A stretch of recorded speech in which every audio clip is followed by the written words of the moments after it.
Yo,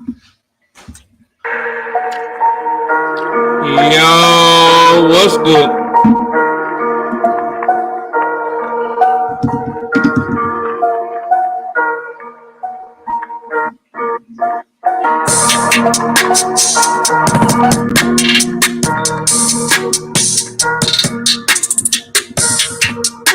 Be sure to smash the like button as you come in the building, man. We're getting it popping today.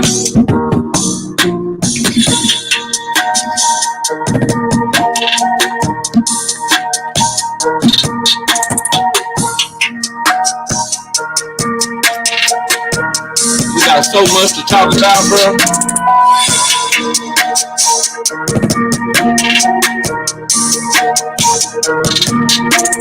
Drop a comment and let me know when you get in here.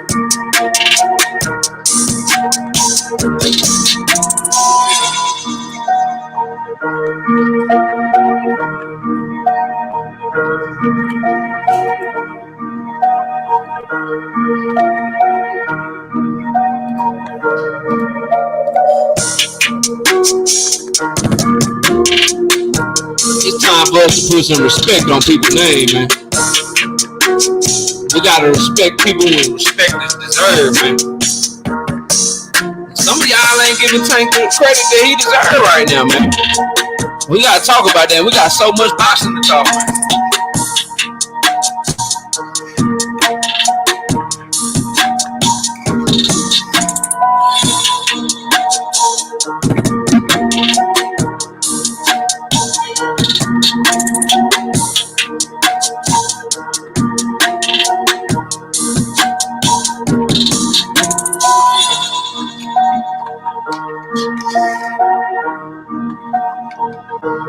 33 people in the building, but I only got like 18 likes. What up, man?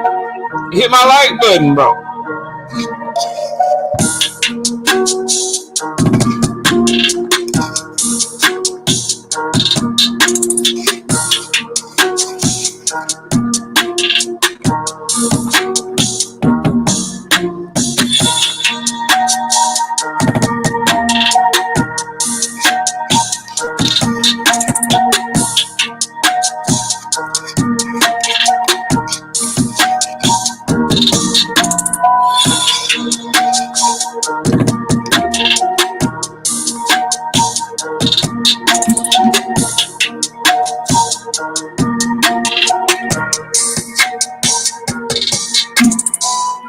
All right, let's turn this out real quick. KO the base here. We lit tonight. Y'all come through, man. Y'all know how we gonna show up and show out. See y'all all in the building.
Yo. Let's get this thing popping. Turn this camera on. Take a sip of that wine. 40-something people in the building. Be sure to hit the like button as you come in the building. Let's see who we got in the building so far, and let's acknowledge the brothers and sisters that came through to check out the show today. Let's scroll on up to the top. Ray Patterson, first one in. What's good with it, Ray? Shout out to you, Ray. We got Buck Style. What's up with it, Buck Style? Salute to you. Daryl Deloach, Shawai Allah 77, I Karma 123. We got me putting the link up there in the chat. Look, man, once I get to going, anybody got anything to say? I see you, Fanny, on my face. First of all, you're a grown-ass man, right? And your name that you gave yourself is Fanny on my face. Hit the link if you want to talk about it, bro. We can talk about whatever you want to talk about. I will do you so bad in the boxing talk conversation, man. You don't even know. Ain't nobody named Fanny on my face gonna be able to do nothing with me in a boxing conversation, bro. But you're welcome to try. Link is up there, pinned to the chat. But you're a grown ass, but keep that in mind that you a grown ass man. And you named yourself for the world to see Fanny on my face. Yeah, all right. Whatever you say, dog. Let's keep it moving. William Old School, what's up with you, bro? Salute to William Old School. Brother Huey Q, what's good with you, brother Huey Q? Robert Singleton, what's good with it, Robert? Salute to you, bro. Not me in the building. I'm right here. That's where I'm at. Right here, live from D-Town, Dallas, Texas. DP Rocker, hashtag TWT. The winning team is in the building, always showing support to your boy Knockout. What's good with it, DP? Salute to you. Mr. Mechanical, what's popping with you, bro? Gervonta Davis in the building. I see you, Jaron. What's up? T Streeter in the building. What's good with it, T Streeter? King D, what's popping? J Wash 4, what's good with you? Tay Tay in the building, what's good? Who else we got? My brother Jay Grant Jr. Jay Grant Jr. in the building, what's good with it? My brother Q, the God from the Lost Art of Boxing, the lab. He in the lab making that dope ass content, and he'll be right back here as we continue the TKO debate series in January. We're taking a little break, making our list, getting a couple of live shows. It's the holiday season, but we will be bringing the TKO debate series back next year. Y'all be sure to stay tuned. And shout out to my brother Q from the Lost Art of Boxing in the building. What's up with it, bro? Nivea, my daughter, in the building. What's good, sweetie? Salute to you. Who else we got, man? Who else we got? I be who I be. I be who I be. A bet. I gotta drop 100 push-ups for my brother. I be who I be. I be who I be. I will get him in probably towards the end of the show, bro. I got you, though. I'm solid. I will pay my debt to society, a.k.a. my debt to you, because Chocolatito went in there and fucked up the church's money, man. God damn it, Chocolatito. Calvin Johnson, what's up with it, bro? Salute to you, fam. Edgar Chavez, what's good, man? Antho Lockhart, what's popping? Antho ain't seen a little bit, man. Salute to you. Hope all is well. T9's boxing class, what's up with it, bro? Salute to you, fam. 59 people in the building, 41 likes. Please hit my like button. That helps me out. We got the super chat down there. Y'all see the cash app. I know that stuff costs money, but my like button is free. So hit it with a jab, hit it with a hook, hit it with an uppercut. You know what I'm saying? Hit it with a rabbit punch. Feel me? You know what I'm saying? Illegal headbutts are welcome too. You know what I'm talking about? Clinch it. I don't care. Just hit the like button is what I'm saying, bro. That's all I need y'all to do. Chef Sosa, what up? Shout out Chef Sosa. What's good with you, bro? Who else we got, man? Kurt Douglas, what's good with it? Kurt Josh Sanders, 86, hashtag TWT in the building. What's up, Josh? Salute to you, my brother. Teach, what up with it, Teach? Shout out Teach, man. Shout out Teach. Mr. Fist, what's up with it, Mr. Fist? Salute to you, bro. Marcus the villain. He ain't a hero, he the goddamn villain. What's up with it, Marcus? Salute, bro. PBP Inc. Detroit in the building. Vibing with the podcast, bro. One of the best out right now. I appreciate that, bro. Thank you for checking in and tuning and checking in and checking out the content, bro. If y'all in here and you ain't subscribed, please subscribe to the channel. Appreciate y'all, man. Who else we got, bro? Who else done slid up in here? Sean Clark, what's good with it? Sean, salute to my brother, Sean Clark. What's good with you, bro? I'm chilling. I be who I be. Saying I'm getting your ass strong, KO. Yeah, bro. Yeah, I already did. It was shoulders day today too, so it's gonna be rough. We'll get through it. We'll get through it, man. You know what I'm saying? We'll get through it. No issues. I got you. Who else we got? Kirk McCall. What up with it, Kirk? What's good with you, Kirk? Salute to my brother Kirk in the building. And I think that is it. Let me make. Oh no, Lord Sweat Real in the building. All right, if I miss you as you come in the building, man, please drop a comment. Let me know you here. Hit the like button. 64 people in the building so far. We just getting started, and we got 48 likes. I need 16 more likes. I'm feeling like cooking tonight. And again, anybody want to join the panel? Y'all know we open for that. Any kind of, if you want to add to the conversation, you want to come up here and chop up some boxing. You know what I mean? You anything like that. If you want to go against old knockout, if you think I don't know what I'm talking about, if you think I'm being fanboyish or I ain't got no logic or anything like that, that's what the link is there for you to hit the link and come holler at me, bro. It's the TKO debate series for a reason. Your boy's undefeated for a reason. So we logical. We base our opinions on facts. So if you come up here on that, just know that we ain't easy for nobody, bro. We don't lose around this way. Sheena, what's up with it? Who else we got? I think that's it. So let's get to it, bro. You see the title. Gervonta Davis has turned into a boss. What's a boss in boxing? Right? To me, a boss in boxing means you are able to make your own decisions. But that ain't enough. You also have to be able to bring people along with you. Whether it be bringing up some OGs and putting them on, or maybe you bringing up young fighters to put them on and give them some shine. But just the ability to have the leverage that your name holds weight. And right now, anybody, this is no disrespect to Shakur Stevenson, pound for pound level talent, 2 division champion. General Long, what up? I'm talking my shit today, General Long. You know what I'm saying? This is no disrespect to Shakur Stevenson, 2 division champion, unified champion. Coming up to 135, so cold with it that you already got to consider him top 3, top 4 in the lightweight division. That's how cold he is. So no disrespect for Shakur. No disrespect to Devin, youngest undisputed champion. Been moving like a boss for his entire career. Windy City Assassin, what's good? My daughter Jayla Claire in the building. What's good, Jay? So no disrespect to Devin Haney. But I need someone in this chat. We up to 66 people. I got 56 likes. Y'all still shorting me, bro. Hit the like button. Somebody tell me from 140 down who name hold more weight than Gervonta Tank Davis right now. Rip Jones, what up?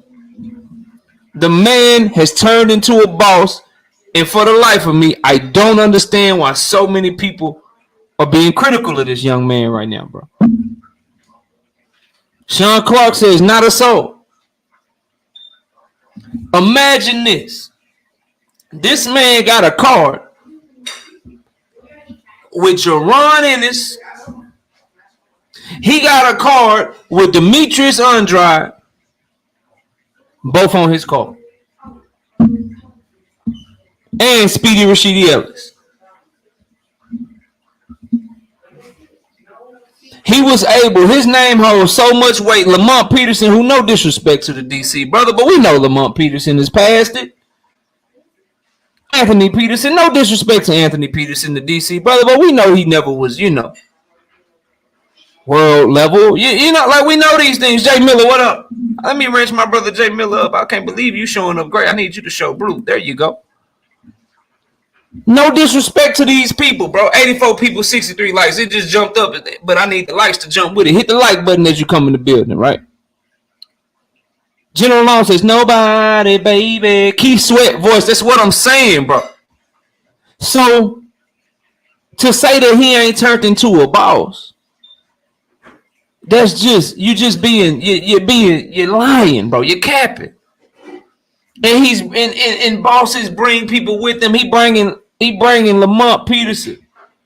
He bringing Anthony Peterson with him. and the man said something in the interview that it went over a lot of people's head and not enough people talking about it. Do you hear the solidness in this young man now, the maturity? He said, I feel like if you in a position to help people, you should help them for the right reason. I'm like, damn, Tank. And he felt like that was his responsibility to put them on that card, bro. But which one of these other young guns, bro? Again, no disrespect to Lomachenko, great fighter. No disrespect to the young guns, Shakur and Devin and his contemporaries and all these other people, bro. No disrespect, but someone please let me know which of them can get boots in this on a card, bro. Who else is getting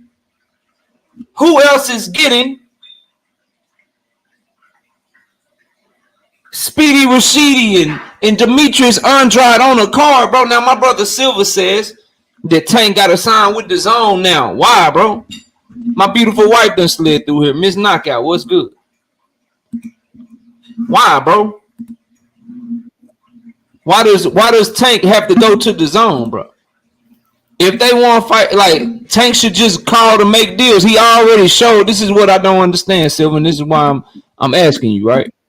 Why should he go to the Zone? Let me change this banner right quick since I got my brother Q up here. Hold on. There we go. We'll change it to that one. It's be mode. There we go. Yeah, it looks better. Why should he go to the Zone? Why should he go to the Zone when he just showed that he can make a fight with the Zone on some cross-promotional shit, the Zone and Golden Boy, and you know what I'm saying? And they got the Ryan shit going on. He don't have to go to the Zone. He just needs to send offers and try to make the biggest fights possible, and that's what we should hold him to. Big Block, what up? So I'm trying to figure out, for the life of me, where's all this disrespect come from when all he did was take what Floyd Mayweather gave him, the biggest boss in boxing history, in my opinion, broke all them pay-per-view numbers, did everything that he could with the sport of boxing, and laid the blueprint that these fighters like Devin Haney, like Canelo Alvarez, now like Tank Davis is following. So the biggest boss in boxing laid the blueprint for Tank. And so why are we not happy that he took that shit and realized he can go get it on his own? Aren't we happy for a young brother from the hood to be able to get people out of his pockets? He literally just was able to keep whatever fee Floyd was charging him. I don't know his promotion fee, 10%, 15%, 20%, whatever it is. He was able to take his fee. He was able to take his fee and get him up out his pockets, bro. Like, why are we upset at that? Why are we? I literally, and I'm gonna pass it to Q because we got a lot to cook on, right? I literally was like baffled, and I'm gonna get to Hector Luis Garcia because I gotta talk about that, right? But I'm literally baffled at the people that asked Tank, yo, we want you to talk more. Yo, we want you to say that you want the big fights. Yo, Floyd is detrimental to your career. He's not helping you. He's looking out for himself. He's putting you in safe fights that he knows you will win. He don't care about your legacy. He cares about getting himself rich, and in turn, you get to rich too. All these criticisms that we had for the young king, Gervonta Tank Davis, he has went out and he has addressed all of them. There, right side, what up? Links in the chat, right side. All of these criticisms, he went and answered those, and he's made moves to go try to give fight fans what they want. I mean, it could be the flip side. It could be the flip side. Now, I'm going to pass the Q on this, but it could be the flip side. He could be becoming his own boss. He could be becoming his own boss and then making his own fights, and then we get him in a fight between him and somebody like, I don't know, Money Brown TV, what's good with it? Between him and somebody like Jorge Linares for his first fight. Y'all be cool with that shit? Like, the man literally became his own boss and was like, yeah, give me this undefeated Olympian champion over here. Give me him. And then give me probably the second biggest name in the lightweight division right after him. And I'm on 2 fights in the span of 4 months.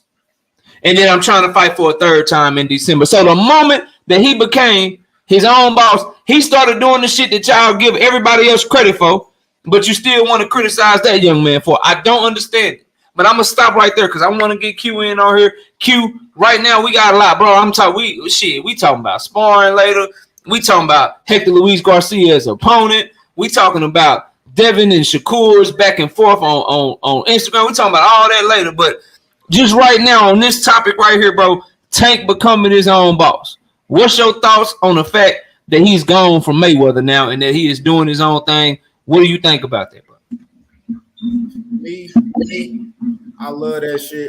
And the reason why I like that shit, I love that shit is because Tank get a lot of hate, and a majority of Tank hate come from him actually being signed to Floyd Mayweather, Leonard Ellerbe, and him being controlled by him. You know, you hear a lot of people, Tank still fighting these people, this and that, you know, and they can, you know, sometimes they'll directly blame Tank. Oh, he letting somebody do him under his career. He got a boss, all this and that.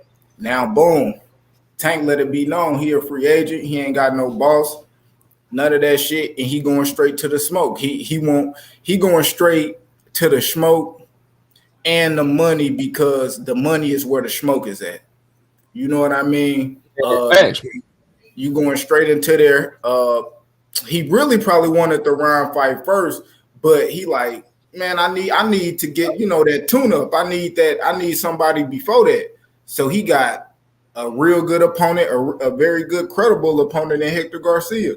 You know what I mean? Olympian, all that. Champion, and he about to fight him. And he running that bitch straight back with Ryan.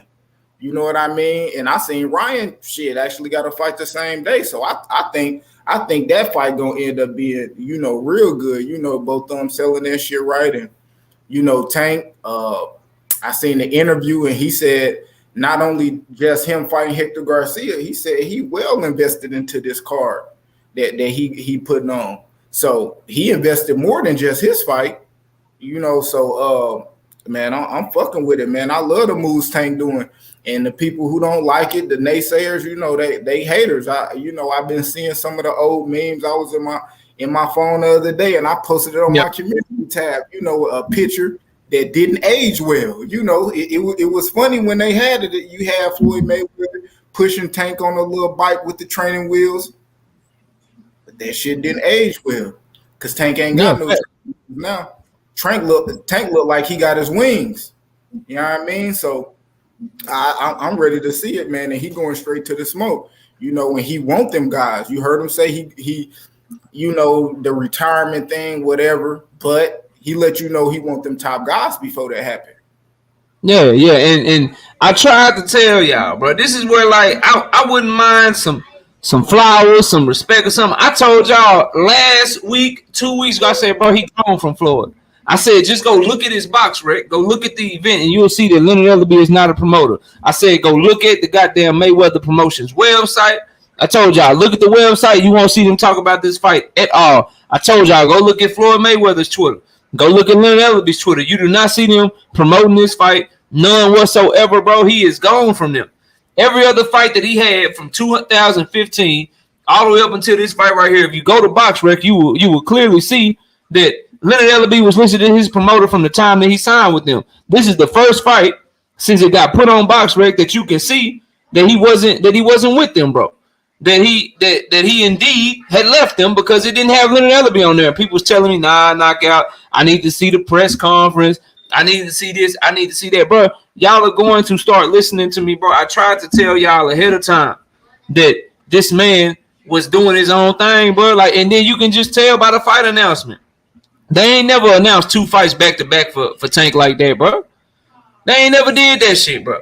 So all the writing was on the wall. If you use your logic, use your common sense, do a little bit of research, it's there for all of us to see, bro. So we gotta give that man credit for that, because at the end of the day, bro, he could have did what was easy. Smoke, what up? Link in the chat if you want to hop on, Smoke. He could have did the easy thing, bro. He could have easily just re-signed to Mayweather, bro, and just allowed him to keep feeding him the type of fights that would make us upset. And there's some people that like Tank good enough, that are big enough fans of his, that he will still make his millions. He will still do the biggest numbers from 140 down, and he could fight bums and fight people, and then everybody, and then people will still go watch him, bro. Like, but he chose to step out on his own and make a decision to where he can be free to go do what he want to do. He could have signed to Eddie Hearn. He could have went and did a bunch of other things that would have gave him less flexibility. But he like, nah, I'm gonna do this shit. I'm gonna do this shit on my own, and I'm gonna call because he know we gonna hold him to it. I'm already listening to him. I'm like, all right, bro, bet. So I heard you say that after these fights, you want to fight Devin Haney next, and you said tell Devin and Bill to make the fight next. So that's what I'm fully anticipating you to do. And if you don't do that, we got smoke for you around this way, bro. So he's putting himself out there, and the thing I love about it most, y'all, is that ain't no more deflection tactics. Like for those of us that were saying, it looks like we turned out to be right, but for those of us that were saying, yo, Tank want the smoke, you know what I'm saying? It's just Floyd Mayweather and Leonard Ellis be holding them back. Well, guess what? We ain't got that excuse no more. We can't use that shit no more. Now we get to really see, all right, bro, was they holding you back and you really wanted smoke? Or was you running around this bitch just really like ducking smoke like that and ducking fades? So I'm really just happy for that he's making boss moves. Now let's get to the respect part, bro. I see a lot of people downgrading Hector Luis Garcia, right? And it's mainly, and I hate to say this, bro, but it's true. And a lot of y'all is in the chat, bro, but a lot of the people that seem to be downgrading Hector Luis Garcia as an opponent for Tank Davis, they seem to be Devin Haney fans, bro. And I'm glad my brother Right Side and came up here. I gotta fix this again, y'all. Give me a minute, cause I know he's not down on them. But this is what I'm seeing. So I want to talk to you guys about Hector Luis Garcia, because I feel like more than anything as a content creator, bro, it's my job to like really tell y'all the truth. Tony, you know the link is in the chat for you, Tony. You know you always welcome too, bro. But it's my responsibility to like really tell y'all the truth and really give y'all a picture with context so you can really understand, you know what I'm saying, what a possible opponent is and what they bring to the table and what we got to do, bro. And so for me, I say Hector Luis Garcia is a good fight. Number one, the eye test, bro. Number one, he looks like a fighter, bro. He has good punch volume. He can be slick. He showed that against Roger Gutierrez. He can switch it up and turn up on your ass and walk you down and get ready to beat on your ass like he did Chris Colbert. He's coming off two of the best wins of his career. He went the shit that we give amateurs credit for, fighting at the pinnacle. We always place a value on people that are able to represent their country in the Olympics. Well, he did that in the hotbed of boxing, the Dominican Republic. He went to the Olympics for them, bro. So he's also an Olympian. But furthermore, if we just want to do the resume thing, what I don't understand, bro, and what really gets me is that I'm going to use JoJo Diaz as an example. I'm going to use him as an example, and then I'm going to pass it around to my other brothers, bro. Like JoJo Diaz, right? JoJo Diaz is a very good fighter. That was a good fight for Devin. JoJo Diaz had only been beat one time. He, too, is a former Olympian. You understand what I'm saying? He had a tough fight with Gary Russell Jr., had his moments in that fight, but he was coming in there fighting Devin Haney after beating Javier Fortuna in a competitive fight, and JoJo Diaz was a very good fight for Devin Haney. No shade whatsoever. That's a good fight, bro. I need to be clear on that because I'm not trying to tear down Devin to try to uplift Tank because I don't like doing that shit and I don't want to do that shit, and that's not how I move. But what I am saying is that you can't in one breath, Devin Haney fans, and not all of them, but the ones that do this, you cannot in one breath tell me that Devin Haney versus JoJo Diaz is a very good fight, but Tank Davis versus Hector Luis Garcia is a bad fight. Because if you really want to break it down, Gary Russell Jr. fought King Tug, Olympian from, I believe he's from where is he from, bro? That fucking Thailand. Is it Thailand or Mongolia? I thought it's from Thailand, but go ahead. Anyway, he's an Olympian, right? Gary Russell Jr. fought him and beat him. Probably in the same fashion that he beat JoJo Diaz. Very similar. 118, 111. You know what I'm saying? 118, 110, 117, 111 type shit. That's how he beat him, bro. Then you got Gary Russell also put hands on JoJo Diaz. Beat him too. Well, King Tug also fought Chris Colbert. And Chris Colbert beat King Tug in a very similar fashion to what Gary Russell Jr. did. So And then after that, after beating King Tuck that weight, Chris Colbert got his ass whooped by Hector Luis Garcia. So I don't understand how we can say that a featherweight coming up with one loss on his record and a draw against Rachmanov, who is now the IBF 130-pound champion. He got a draw with him, did JoJo Diaz. How does he get to move up and be a good fight?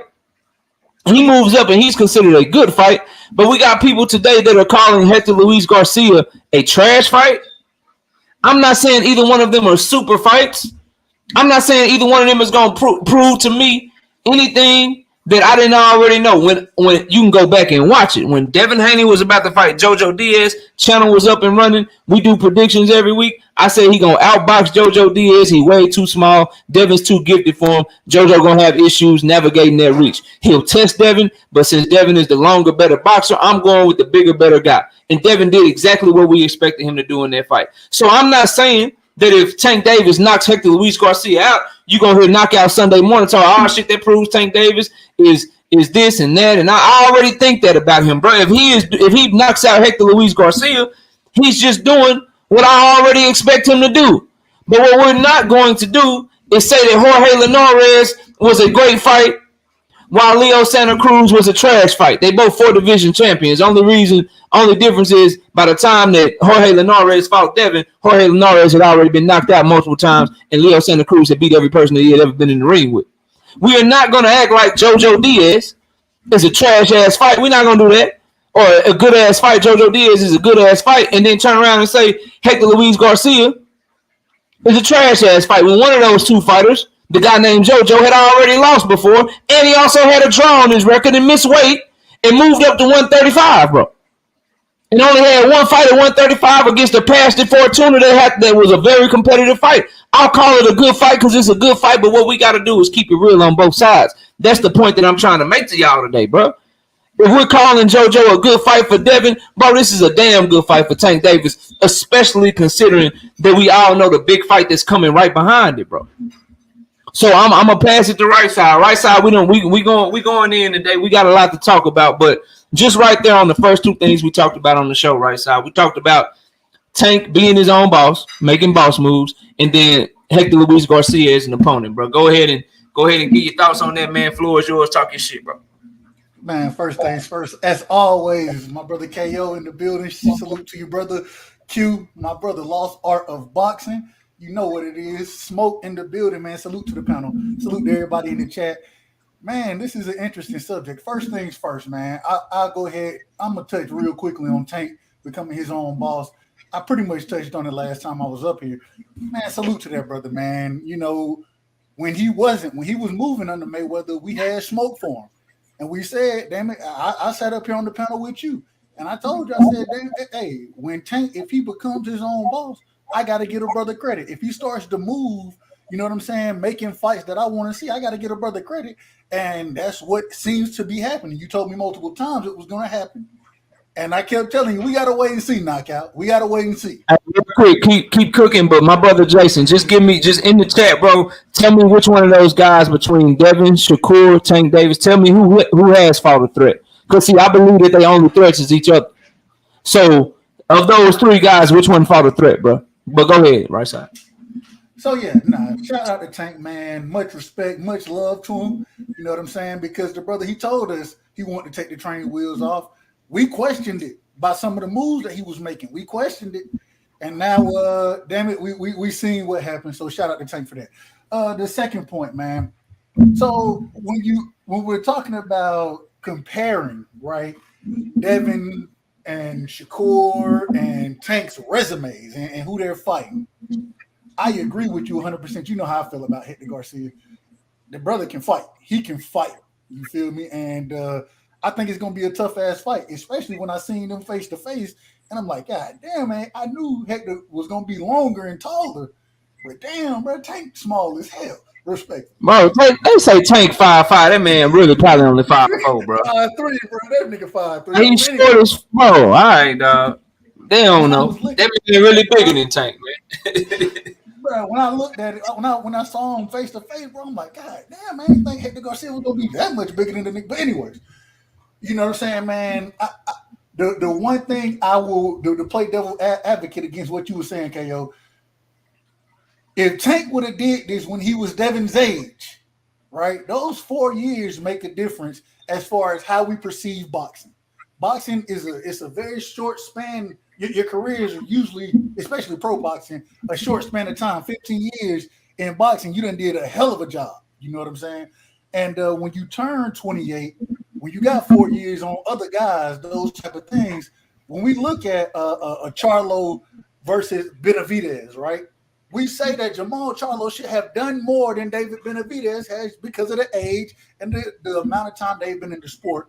And that's kind of what happens with Tank in this situation. The problem is that although the comparisons that you made as far as JoJo and Hector, you know what I'm saying, as well as the Linares comparison, and hell, it's a few fighters, especially with what Tank said, how he gave the credit to Barrios, how he gave credit to Rolly, how he gave credit, to all these other fighters.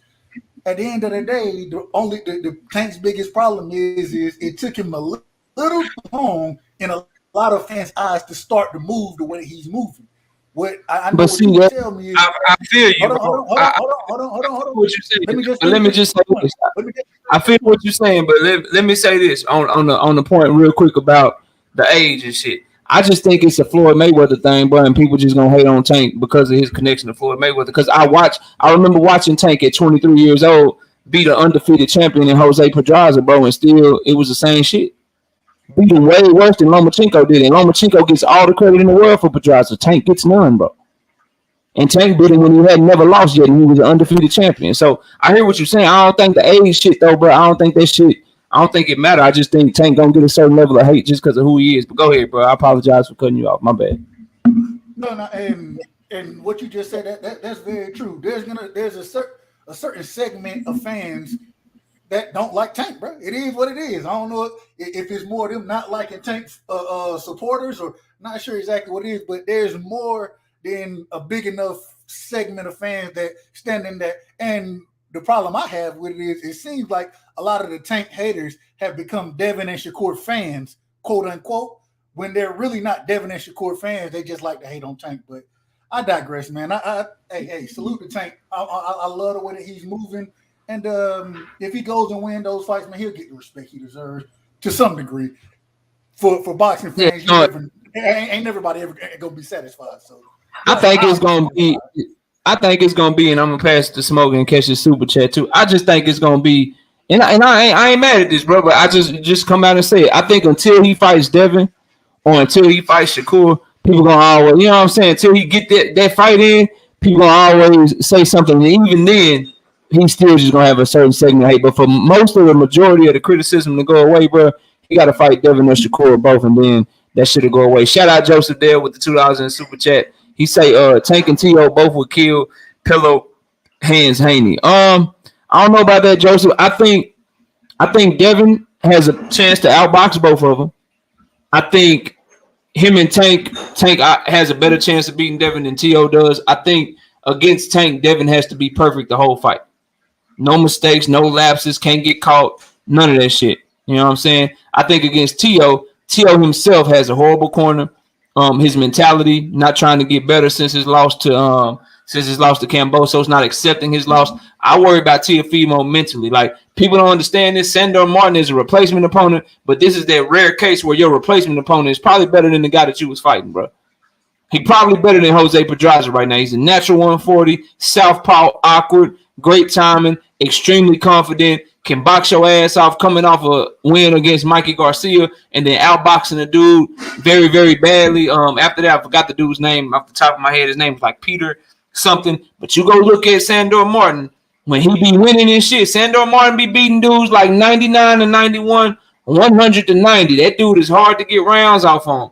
And if Teofimo has issues outboxing him from mid-range and long range, that shit can turn tricky for T.O. But to the T.O. and Devin thing, I can't say that T.O. gonna do anything to Devin, because if they fight, they're gonna fight at 140. And I just saw T.O. hit somebody with like 135, 140 punches at 140, and that shit was hard for him to get that dude up out of there. So if he ain't got the crack at 140 that he had at 135, it's gonna be hard for him to outbox Devin, bro. It's gonna be really hard for T.O. to outbox Devin. Of those three, of those three, I think Tank and Devin right now, until T.O. can kind of work his way back in, get a big win and shit, I think Tank and Devin are on another level from T.O. right now. Because we saw like I ain't no triangle theory. I ain't saying that T.O.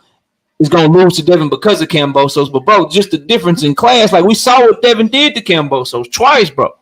And T.O. went in there, his eye cut up, swole up, getting fucking caught with overhand right after overhand right. When goddamn Kambosos couldn't even touch Devin, bro. So I don't know about that one, Joseph Dale, but I appreciate the love in that super chat. Smoke, what up, bro? Hey, what's up, man? What's up? Chilling, man. Bro, what's good with you? Yeah, you were right about Mongolia. That's first off. Oh, appreciate it. Yeah, I was wondering. I knew it was one. I knew it was one of the red. I knew it was one of the red flags with the stars and shit. Smoke. I just didn't know which one, bro. But go ahead, man. Yeah. I heard it. So yeah, when it comes to Tank and him flexing his newfound independence, I'm with it. And also like my kids grew up on Tank. Like Tank is like part of the household, really. He's a household name in my house. I'll put it that way. And I'm not even gonna take a whole bunch of time extolling the virtues of Tank Davis. But even as there's of his newfound independence, that's still some of the same old stuff. And that's not to say that Hector Garcia is a bad fighter. The issue is who in the hell asked for Hector Garcia? Like you can't ever tell which Latino guy Tank is gonna fight. He's always pulling some dude out of nowhere and fighting that dude. But whatever, it's a good fight. A good fight's a good fight. I'm not gonna be too upset about that. I expected knockout. All that stuff. Like that stuff is starting to become like kind of routine. But that's neither here nor there. There's always new fans in it. Just because I'm an old Tank fan, doesn't mean he has to keep catering to me, or making it exciting for me. What would be exciting for me is me knowing who the hell he's about to fight, and me thinking that that is Tank taking a risk. I thought the Mario Barrios, I thought that would give him a little bit more respect when it comes to like fans' eyes. And some of the fans did, they came around, people who liked and knew Mario Barrios, but even he was still like kind of an obscure guy. So it's just like kind of that, like who the hell is Nunes? You could like Gamboa at that stage of his career was, he was still a good fighter, but just like, just not on Tank's level. So it just seems like these touches are coming a little bit too easy for a little bit.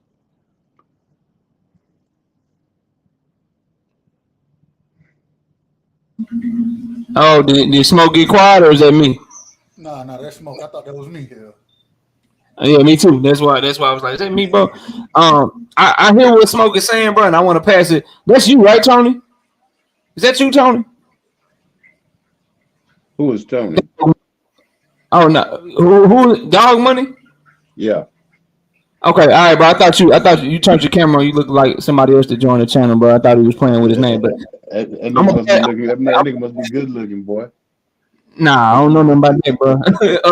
But let me say this, then I'm gonna pass to you and let you cook, bro. Here's my thing. What up, Key? I see my brother Everything Boxing in the building. What's good with you, bro?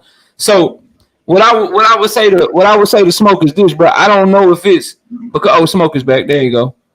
Smoke, go ahead and finish your thought, bro. You went out, man. But the floor is yours. Go. Yeah, the phone overheated. It seems like he's had like just a few too many easy touches in recent memories for kind of a period of time, and so there's a little bit of just like fatigue that I think is built up, and that he has gotten a lot of unfair criticism really since he was 22 years old, saying that he was ducking Loma and ducking Brichelt and all this other stuff. But nobody ever said Loma was ducking Brichelt. Nobody ever said Brichelt was ducking Loma. But apparently, Tank was the only guy that needs to fight everybody. But now, those kind of expectations have been flipped on to Devin Haney. And I think, to talk about something that you touched on, I guess the minor civil war that's building up between Tank and Devin Haney fans. And the reason why I call it Civil War is because, they're both basically split the same fan base. They're both either Mayweather Gym or Mayweather affiliates. Probably the Mayweather Gym family. And it seems like we know that when they actually do link up, it's going to be, electrifying. It's going to be like a big fight in boxing. So the battle lines are getting drawn, but there's this, what is it? There's this, and I think this is not even about Devin. I think it's from Bill Haney, because Bill Haney is going around to all of these channels and he's accessible, and opening himself up to both praise and criticism to the YTBC, which can be definitely unfairly critical. I think Devin Haney is getting some hate based on people's reaction to what Bill Haney is saying, and so you get fan bases from all over. Like, you get fans from everywhere, but including Tank fans calling this guy Cap, saying that Devin Haney hasn't done anything. What's up with that Cambosis win, and yada yada. They're starting to chirp back and forth. So at this point, in my experience, and I do talk to some fans who like to troll and who like to get under the skin of other fans. So you have to take some of that with a grain of salt. And it could be all jokes, but Devin can't do anything right unless he sticks around 135 pounds and fights every killer known to man. Meanwhile, I'm so glad you said that, bro. I'm gonna touch on that when you're done. Go ahead.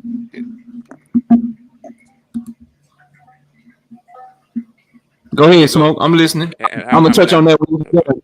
Now finish your thought. I'm gonna touch on that when you get done. Go ahead. You there, Smoke? Good. Okay, cool. So I want to say, bro, listen. Devin don't need to stay at 135 after he fight Lomachenko, bro. Like that shit, that's whack to me, bro. That's some old, now you hating. You know what I'm saying? Like, if that young man, after becoming undisputed, defends his belt against Lomachenko, if Tank really want to see him, if Shakur really want to see him, Keyshawn really want to see him, whoever your favorite fighter is, Abdullah Mason, whoever you think can whoop Dev ass, whoever you think can beat his ass, bro. If they really want to see him like that, they gotta go see him at 140, bro. He don't need to stay around at 135. Because if you pushing that shit, you looking for some sort of competitive edge for your fighter and shit, and he don't need that, bro. Listen, we don't need that around this way. The dudes that I rock with, I ain't looking for that shit for them, bro. And if that's what you pushing and shit, oh man, if Devin don't stay around to fight Tank, or he don't stay around to fight Shakur after he fight Lomachenko, if he don't stay at 135 for 3-4 more fights, which is like 2 more years, then shit, he a duck. Nah, bro, no. Cut that shit out, bro. You know better. You know better than the people that be capping and shit, acting like Haney could have fought. Cause people like to get on them. See, this is where we separate the real shit from the fake shit. And I'm gonna pass it to Dog Money, right? Y'all hear me call out Cap with the Cambosos rematch and dropping belts and 140. Y'all hear me call out Cap on that shit, bro. Y'all hear me talk about, man, look, that Loma shit, that shit done. All this shit about Devin and Shakur, that shit ain't rocking. Y'all hear me call that shit out, and y'all love that shit if you rocking with Tank. Well, damn it, we keep it real and we keep it 100 all the way across the board. So the same way that all that shit is bullshit, if you run around here and you talking about, oh, man, if Devin don't stick around and fight 2, 3, 4, 5 more fights at 140, then he a duck. Nah, bro. Nah, dog. Nope. If Tank want to see him like he said he did, if he want to see him like he said he did, then, bro, you need to go up to 140. You need to go see him, bro, because that sound like you looking for advantage. That sound like you trying to catch Devin Haney on some weight drain shit. And I don't know about y'all. I don't know what y'all think, but I think the fighters that I support are good enough to beat people at full fucking strength, bro. So I'm not with that. So I'm glad Smoke brought that up, because if you say that shit around that way, or you think I'm a co-sign it, or you expect me to get into a debate and you think you're gonna hear that out my mouth, bro, make it clear with y'all right now. No, that shit we ain't rocking with that shit over here. That shit, no. Nope. I'm not trying to hear that. Dog Money, go ahead, bro. What you got? So far we was talking about Tank stepping up, being the boss, and we was talking about Hector Luis Garcia as an opponent, bro. Go ahead, floor is yours. Yeah, first thing, man, can we get a hell yeah for this Tank Davis card, man? I mean, that shit fire. Nice ass card. I don't know all the opponents, but I'm getting Boo Boo Andre. I'm getting. You got Andre. I can give him to you while you name him off. I got you. I can give him to you while you name him off. You got Andre versus Damon Nicholson. You got Jerron Boots versus Karen, right? And then you got I forgot the name. Speedy Rashidi Ellis is in a tough fight. He fighting a dude that's 20. Matter of fact, I'm gonna look it up. He fighting a dude that's 25-1 with 24 knockouts, bro. He fighting somebody that he gonna have to be on his P's and Q's. I'm gonna get the guy name right here because I knew the other ones. He is fighting against Romain Villa, 25-1 out of only 29 years old, out of Colombia, 25 wins, 1 loss with 24 wins by way of knockout. That's who he fighting. So yeah, they getting it popping. But go got the Peterson brothers. This is a good ass card. Actually, it's one of the better cards we've had in a while. Pretty damn, I mean, not far as maybe not the most competitive, but man, goddamn, you're getting to see some good fighters showcase. You know what I mean, on a good ass fight. And I'm gonna call it the night week because this some people going to sleep. Some people going to sleep that night, man. And as far as Tank, I was gonna say about Tank, man, is that I feel like he get a whole lot of unfair criticism because I feel like his resume, if you put his resume beside Devin Haney's and Shakur's, I would say Tank has fought better fighters than both of those guys. You know what I mean? I can't think of anybody that Devin has fought that could beat Barrios. You know what I mean? So I just feel like they criticize. It don't matter what he do, they still criticize. I don't know where the hate come from. Tank is a 1 through 12 fighter. He can knock your ass out in round 1. He can knock your ass out in round 12. And maybe when you pack that kind of power, everybody want to see who's next. And as far as like all that stuff with Devin Haney, I just don't feel like I don't feel like it's fair. I think that Haney, took advantage of the fact that he's with Mayweather Promotions and knows the guy can't move how he wants to move. You know what I mean? He get out in the public and really, took control of the narrative. You know what I mean? So everybody thinks that they actually got people thinking that Devin is better than Tank, but we really don't know that. You know what I mean? Me, myself, ain't no way in the hell I would place a bet against Tank Davis. So I'm glad he, for under Mayweather, and hopefully we can see some of these fights, you know what I mean? But we still got Shakur Stevenson is in a different weight class. And it looks like Devin is going to be in a different weight class also. So Shakur Stevenson at 135 now, bro. Oh, Shakur at 135 now? Mm-hmm. Oh, okay. Well, that'll be a good one right there to see. I would love to see Shakur. Me personally, I lean toward Shakur and Tank being the better of the three. You know what I mean? So that's my opinion, though. I got you. Let me just real quick before I pass it to 150. So King KO says, hell no, bunch of showcase fights, trash cards. See, King KO, so I'm gonna run them down for you, right? Demetrius Andrade is fighting Damon Nicholson. Damon Nicholson was able to go the distance with power puncher and at the time on a 15-16 fight knockout streak, Edgar Berlanga. And this is Demetrius Andrade's very first fight at 168 pounds. Now, I don't know how long you've been watching King KO, but jumping from 160 to 168 is probably one of the most difficult jumps to make in boxing because the guys that fight at 168 are as big as fucking David Benavidez and Caleb Plant and shit. Like, they real big dudes. So Demetrius Andrade coming up from 154. His first fight at 168 is going to be against a dude that's tall and athletic and can punch real hard and is probably going to be able to take his power. The other guy, right, Jerome Boots, he was supposed to Montestanionis. They made an offer to Montestanionis, right? That they wanted their fight, but Montestanionis decided, and his team decided to go to WBA route. Bozian says that they were just looking out for their fighter in Montestanionis, and they would rather fight Virgil because they believe that Virgil is a less competitive fight.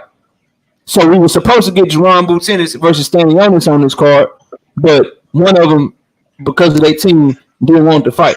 Then you got Speedy Rashidi Ellis being active now, fighting for the second time in 2022. When we really hadn't seen his ass since 2020. They put him in the ring with a KO artist. They got a 95% knockout ratio and only lost one time. And the one time he lost, he didn't get knocked out, so he ain't no chinny ass knockout artist. And he coming over here with nothing to lose. And I seen Speedy Rashidi Ellis get wobbled before. I don't know if you watch fights for real, bro.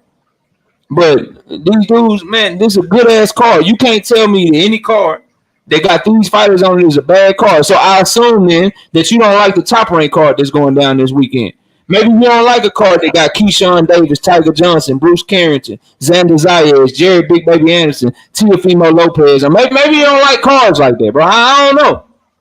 Jahai Tucker. Like maybe you don't like that card. Maybe you gonna buy the Terrence Crawford card, huh? Maybe you want to see Cyborg making her American boxing debut or some shit. Maybe that's what you want to.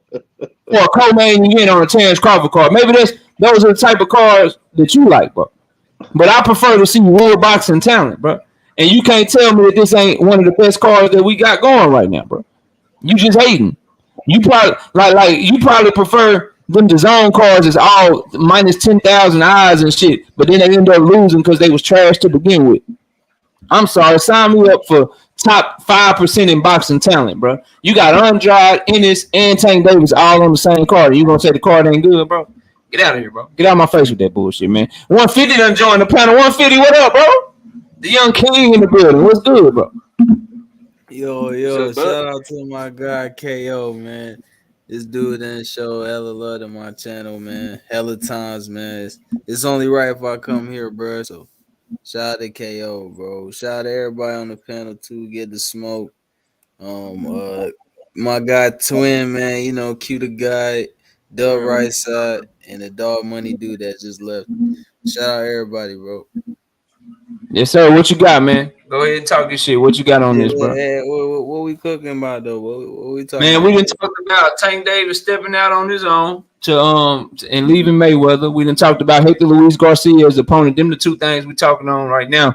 Then we'll switch it up and keep this thing going. But that's where we at right now, bro. Yakov White, what up?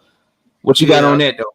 Yeah, I think Tank Davis. Well, I'm gonna talk about the fight, man. I think Tank Davis is gonna win the fight, man. I think Hector Luis Garcia. I was telling people that fight was gonna happen. That's a possibility that Tank was gonna fight that guy, and people was telling me like, "Oh no, it's impossible, bro. The dude's a 130 pounder." I'm like, "Nah, man. This dude beat Chris Colbert, the WBA. I believe he was an interim champ. I believe, right? And then he beat Robert Gutierrez. He was a real champ at 130. You know what I'm saying? So he's a real champ at 130. It would only make sense he could move up and fight the WBA regular champ, Tank Davis, world champ, whatever you want to call it. It would only make sense if he comes up and fight this guy. So boom, he comes up and fights him, and it happens. So I mean, I still think it's a competitive fight. I think Hector Garcia is gonna show himself. He's gonna show that he's a good fighter, man. You know, he's a good guy. He's got some decent power. He's a pressure fighter. He likes to come forward.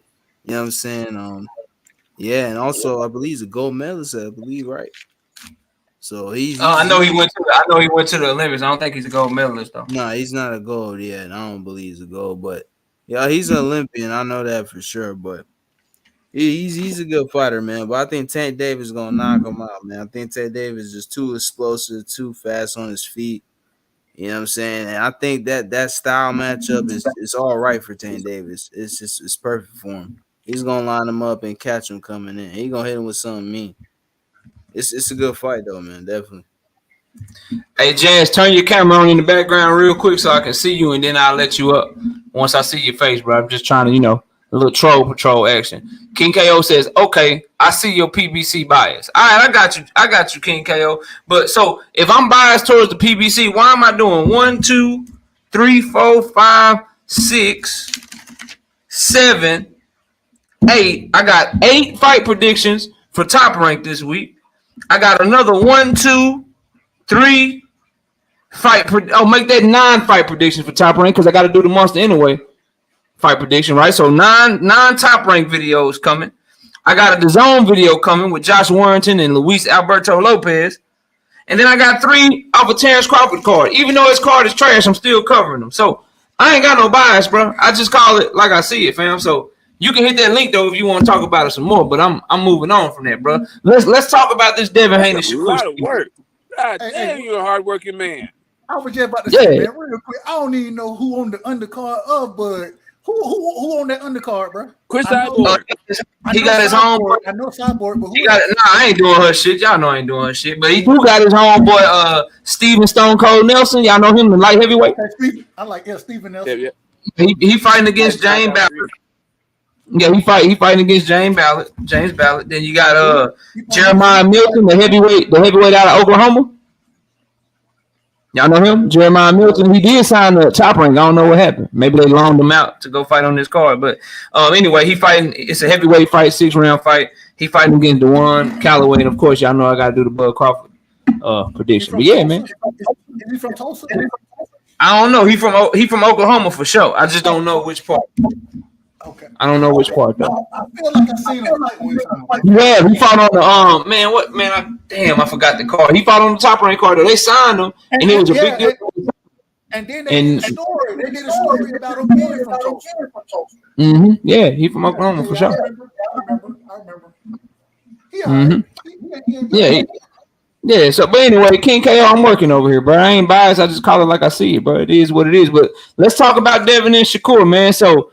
I want to go to Q on this, man. I'm sure we've all seen it. H Money did a great job. He made the Boxing News 24 was taking his content and trying to turn it into reporting and shit because, you know what I'm saying, he did a great job getting Bill Haney, Devin Haney, you know what I'm saying, Shakur Stevenson. He got all of them on the same goddamn live stream. Talking their shit. And now, I'm going to go to Q first. Q, did you see that? Matter of fact, I seen you, Q. Q, you covered it on your channel. You played it back and talked about it, right, Q? Yeah, I did, man. I know. Just tell the people, you know, your breakdown of it, what you like, what you didn't like, who was capping, who was telling the truth. Just, you know what I'm saying? What you got, bro? Like, what you think about that whole back and forth between those two, man? Man, my breakdown of it was shit. From what I know, Shakur pretty much hit H up, you know, because H really the one that been pushing for them to fight. You know what I mean? The Devin Haney Shakur fight. Same title every night. You know, that's what he do over there, you know, 12-hour streams type shit. Catch me on there. You know what I mean? So Shakur pretty much wanted to come up there because Bill Haney, you know, Bill Haney, he was out there saying shit like kind of insinuating that Shakur really ain't want to fight, or Shakur was like scared of Devin, or you know, whatever it may be, like, you know, like you know, Shakur real silent and shit, you know, stuff like that.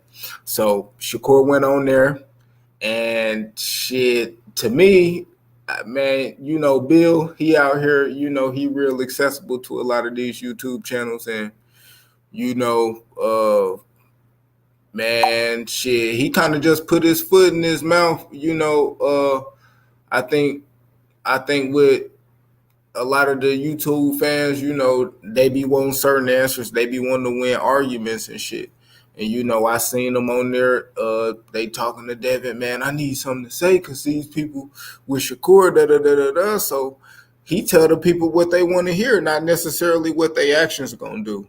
You know, and he said during the little interview, you know, they fight Lomachenko at 135. You know, he next. And, you know, if you see him out here at the liquor store, he looking for Teofimo Lopez Sr., you know what I mean? You know, I think that's the 140 fight they want. And, you know, the writing kind of been on the wall for a minute now. You know, we all knew, you know, Lomachenko was going to be, you know, a fight at 135, you know, with any other fight outside of Kambosos. It was always going to be Loma. So, after that, I think they got their eyes on Teofimo Lopez, you know, which is a decent prize. You know, they got a viral moment together. I think Devin and Teo got real animosity as far as like what went down and what transpired at 135, the kind of why he fighting Lomachenko.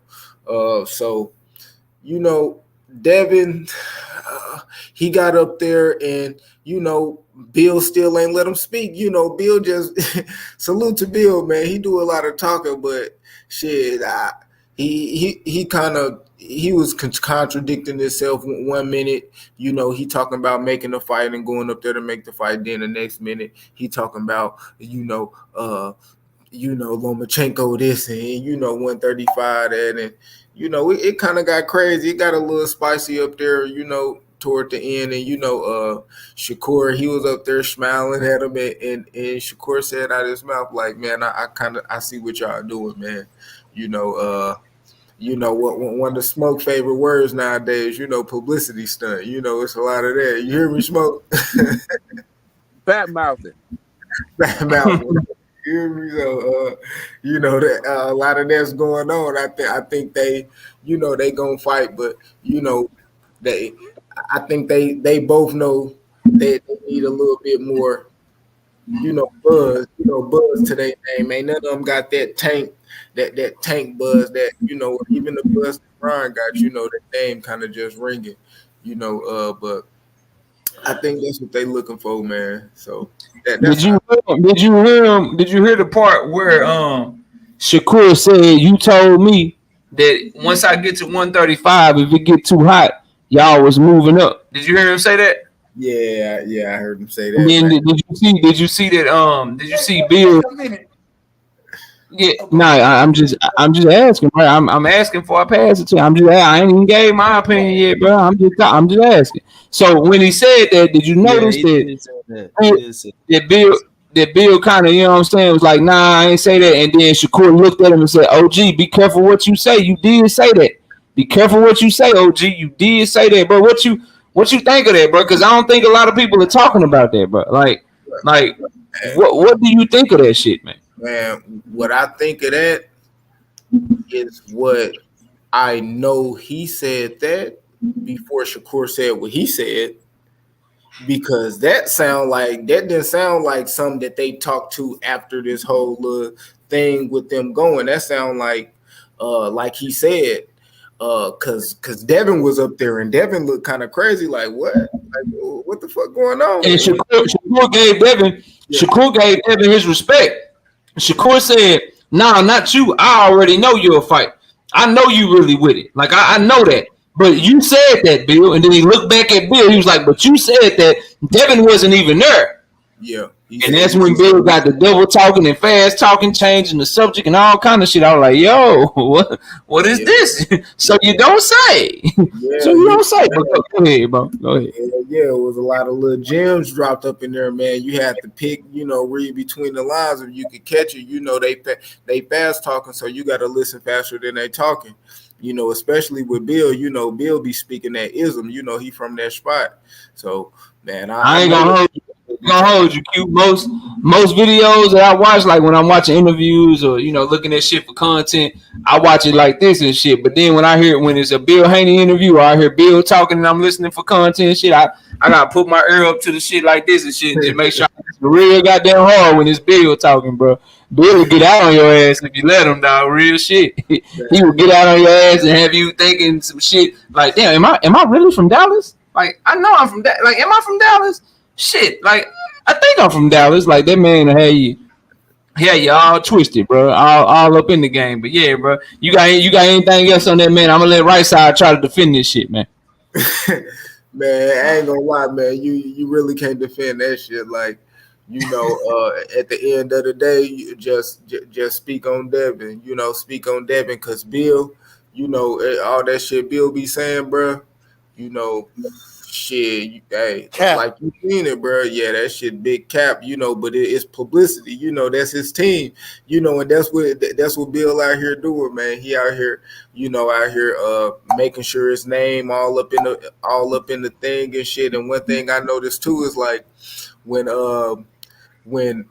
Devin and Shakur kind of went toward it, like when Bill ain't had shit to say, he said, "Well, I said that my son will whoop your ass." Like, he just Bill came out and said that.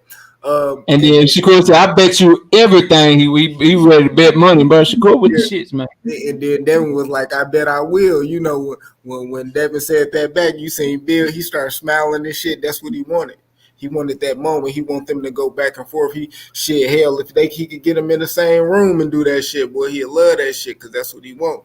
That's the buzz around them. That's what they need. That's that's what he think gonna help him grow, along with performing in the ring, because ultimately that's what it is. You build up the buzz, people get your name, and when you fight, they gonna tune in. So it is what it is, man. But right side, man, you got it, man. Hey, real quick before you go right side, King KO, I see your comments, man, and you must don't know where you at, bro. Like, you can disagree all day. As a matter of fact, I'll welcome you, King KO. Whenever you want to debate, bro. Whenever you want to debate, I'll clear the panel for you. You can bring whatever judges you want. You can bring whatever topics you want. You ain't even got to tell me ahead of time. I'll go first. If you don't want no judges, if you want it in a free smoke type environment where we can just talk over each other and shit, and you want me to embarrass you that way, King KO, however you want it, bro. However you want it, I welcome your disagreement, bro. Like, you must don't know where you at. This is the home of the TKO debate series. We get it popping over here, bro.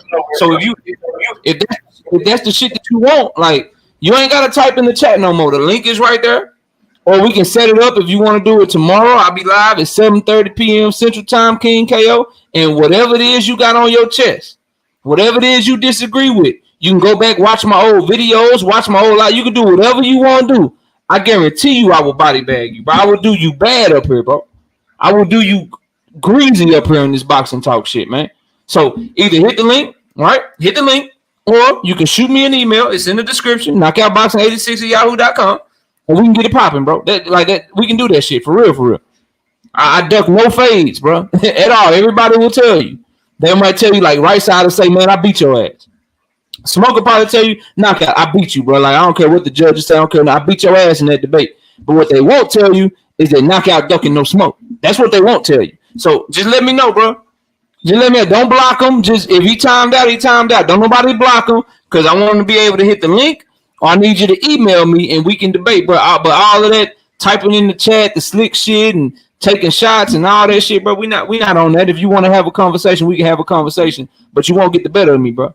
It's very hard, bro. It look easy, but it's not as easy as it looks, bro, in this debate shit. Right side, what you think of Devin and Shakur, man? What's up with your boy? What's up with his daddy, man? What's going on, right side? Talk to me, bro. First things first, man. I'm taking offense, man. I'm taking offense. KO, ain't no way I'm finna get up here and defend nothing. I can't defend this. This is the thing right here. This is the first thing. And it's, for anybody, this is my first time getting a chance to really talk about this, right? I love what Bill Haney did, and I hate what Bill Haney did. Bill Haney knows exactly what he's doing. He knows exactly what he's doing. Smoke called it right. Publicity stunt. The problem is when you pull a publicity stunt, you can't be putting your foot in your mouth. You need to learn, hey, it's all good and well to do it, but you need to learn when to shut the hell up. And that's the problem with Bill. Hey, respect to the brother. I think he's done a fantastic job with the way he's brought Devin up and how he's progressed Devin's career, being the manager, trainer, bringing in other trainers, all of that, right? All of that. That's I got it. At some point in time, you need to know when to shut the fuck up. And it has gotten to a point now, the thing that was embarrassing for the Haney camp, in my opinion, was the lack of self-control Bill had to allow Devin to talk. Devin should be the one out in front, not you. It seems that Bill is starting to, and once again, that's why I'm signed with Smoke to some degree as publicity stunt. I'm signed with him on that. But at the same time, you got to learn when to be quiet. I have no problem with you being accessible to all these channels, but at some point in time, you got to learn when to shut up. And it seems like this is the problem that Bill ran into in this situation. He put his foot in his mouth. We sat there and watched when he said, when Shakur talked about it getting too hot up there, whatever, y'all getting out the way, moving up. Seemed like Devin didn't really know too much about that. He didn't. That's why he was like, what? What you talking about? Move up. I ain't ducking out. And Shakur said, "I know not you, but shit, your daddy said that shit, boy." And who knows when it was said? Who knows what was going? Who knows? All I'm saying is at some point in time, hey man, step back. You know what I'm saying? And once again, it's brilliant by him because if you look in the YouTube streets, this is where boxing lives. If you look out here, every time I turn around, Devin, Shakur, Tank. Facts. That's a fact. They own the channels. They own the channels. It's publicity. I can see it. At the same time, when you start doing these types of things, like you brought up earlier, KO, if you move up to 140, which hell, I thought he should move up to 140 after the Kambosos fight. I don't have a problem with him going to fight Lomachenko, but you definitely need to move up after that fight. But when you do this, you open yourself up to other criticisms that are unwarranted, are unneeded, unnecessary. And so at the end of the day, I once again, Bill is doing a hell of a job promoting his son, a hell of a job. Don't start and write no checks your ass can't cash, man. You feel me? And it's even when Bill was sitting there talking about, well, Shakur, go ask Bob. You can go meet with Bob. Shakur was like, well, we can both go. Well, no, you can go. Hold on, wait a minute. If you telling us, and see, this is the problem. These are the things, and KO, I got to give you credit because you've been calling these things out. I told you previously, I was like, man, that man want to fight Tank, bro. He ain't clout check. Wait a minute. So you telling me now that all of a sudden we all know that the Loma fight is made. We know that. Ain't no way Bob Arum going out here talking the way he talking and that fight ain't made.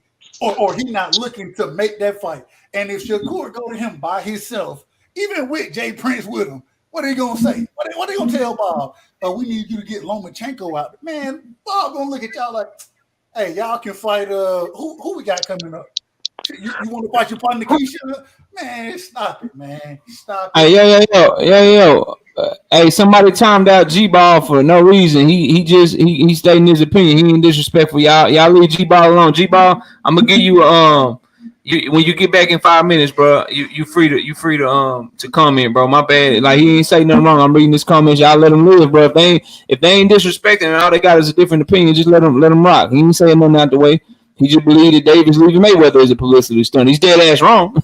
He's dead ass wrong in that statement. Like he's dead ass wrong, but y'all let him live. That's all he said. He ain't say nothing out the way. Go ahead, right side.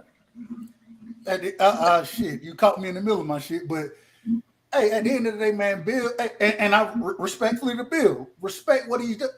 At some point in time, bro, you can't be the main attraction. That was a problem with T.O. Sr. We saw how that transpired in the corner. I don't think that will happen with Bill and Devin in the corner, but at the same time, it don't look like y'all moving on in the right direction as far as DHP promotions, the nonsense being talked. Take it a fight at a time.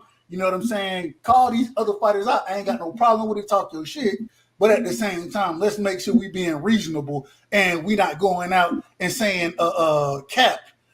You know what I'm saying? We not capping and getting called out and caught. You know what I'm saying? In 4K in these YouTube streets. Stop being so accessible and let your son grow into the man that you've been telling us he is. Hey, I'm one of the quick Devin. Devin is a man. But at the same time, at some point in time, you got to, Bill, shut the hell up. Let Devin do the talking now. And you keep promoting in these YouTube streets when he's not around. All right, let me go to I be who I be. Let me go to Tony. Let me go to Big Dog Willie. Then we just gonna open up the panel. Everybody, we ain't gonna take turns. None of that shit. We just gonna talk our shit. Okay, all right. Go ahead. I be who I be.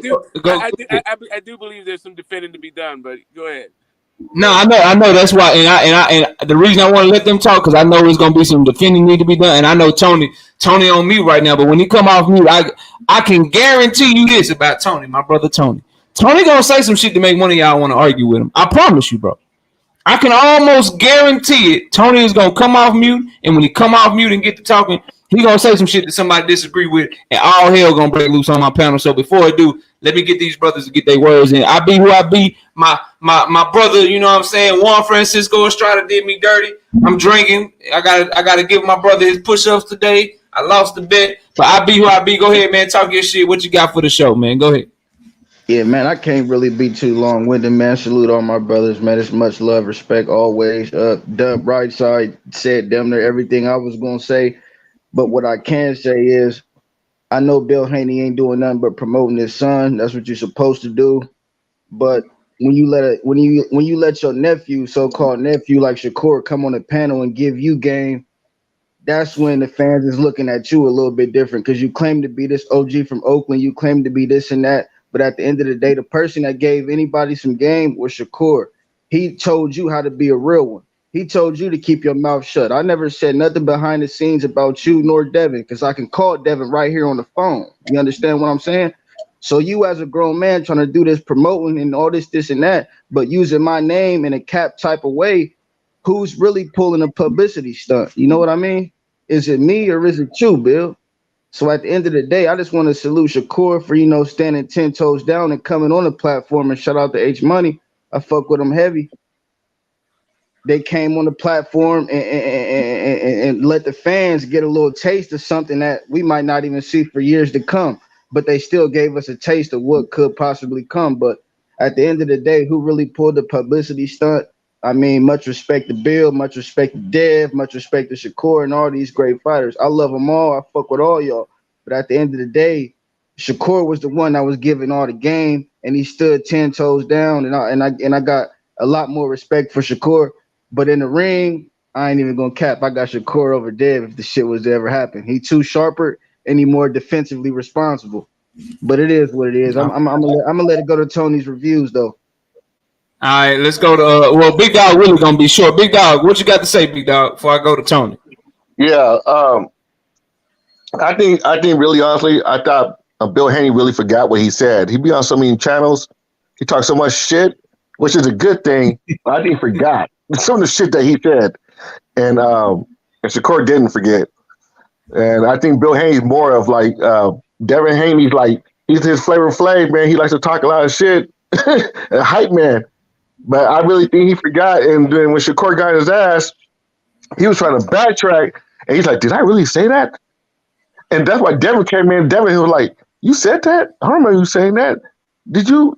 But you had to say it because Shakur's not gonna lie."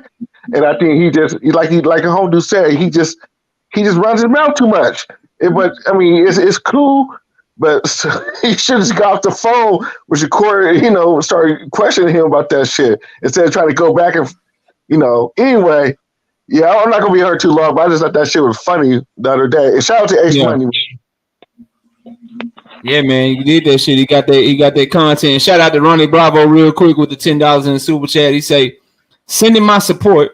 I like Bill antics. We need larger than life personalities in boxing. Some of these fighters just aren't interesting personality wise and need a mouthpiece. Hashtag only in America." I feel that, Ronnie Bravo. I just prefer to tell the truth with it. Like, why we can't just promote with the truth? But that's me, bro. I ain't trying to be holier than now and shit. I just like, it's nothing wrong with saying, like, to me, and I'm gonna pass it to Tony. To me, it's nothing wrong with just saying, look, bro, we know that fight ain't gonna happen right now. We about to beat the shit out of Lomas, but Shakur, you know you can get it too.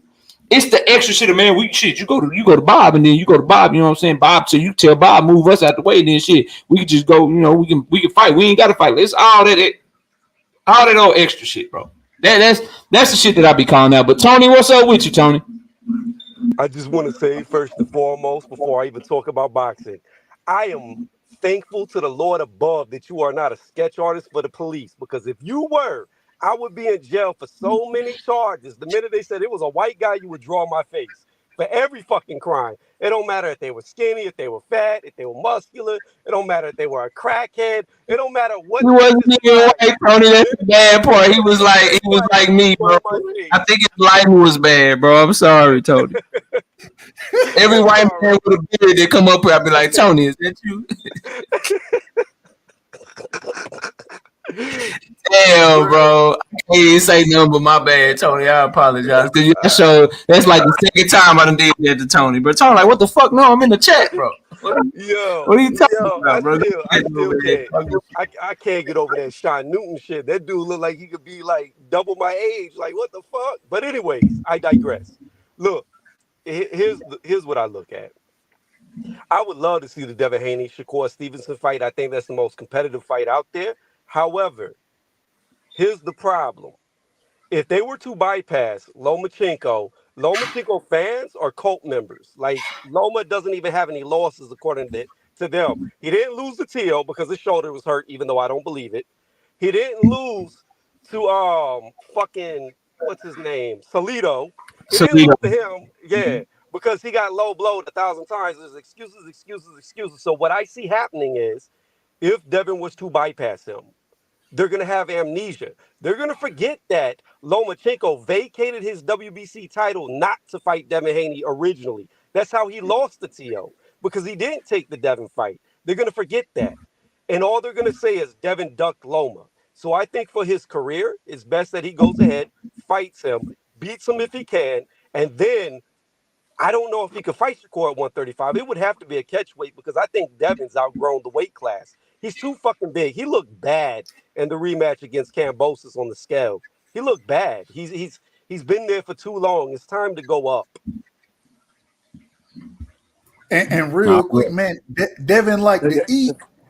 Devin loves to eat, and I will tell you, in the fight against Lomachenko, the lifeline, in my opinion, I ain't gonna hold you because, like Tony just said, the man looked like a damn skeleton in the weigh-ins against in the last fight against Kambosos.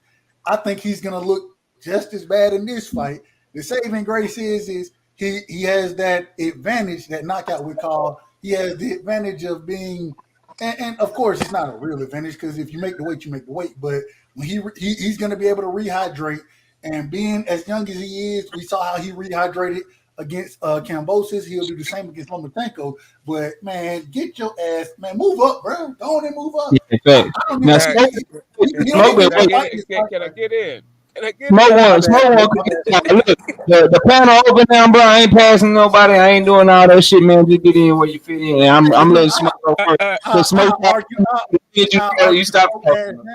Yeah, I'm over here like listening to this stuff, and I'm agreeing with stuff, and then all of a sudden, like, I'm gonna start with the guy who's picking Devin Haney to win, like I do, right? And I understand what he's saying when he says, less is more when it comes to Bill talking, at times, because apparently he missed the entire point when Shakur asked him to come with him.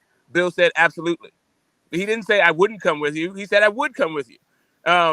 He came back to say, but that's in a different video. Like that comes. Apparently it's Shakur who ghosted him. But the reason why we got into this place the reason why we're here is because people were the word from Shakur's camp was that Devin was ducking because Shakur called out Devin after the Contesio fight, but then apparently called up Devin and said somebody put him up to it. I don't understand how people just like either don't see that, gloss over it, or how IB did come and spin it like the young boys was schooling the OG for alerting people to the fact that it was a publicity stunt. Like, I mean, yeah, Bill was doing a publicity stunt. That doesn't mean that Shakur Stevenson wasn't doing a publicity stunt. Shakur Stevenson said he didn't know he could jump the line. Well, okay, if you didn't know you could jump the line, then why in the hell are you calling out Devin Haney? Like, anyway, if you can call the dude up, why are you calling him out? To me, the reason why that whole thing happened was because while everybody knew the Lomachenko fight was being made, Devin Haney was minding his own business, making the Lomachenko fight. Shakur Stevenson jumped up and said, nah, and what about me? And everybody said, oh, now you got to stick around. But just some Tank fans are saying, now you got to stick around. I know there's people like reasonable people like Knockout who's saying, yeah, Loma fight, that was it. You should do that. But we saw him look bad on the scale before that.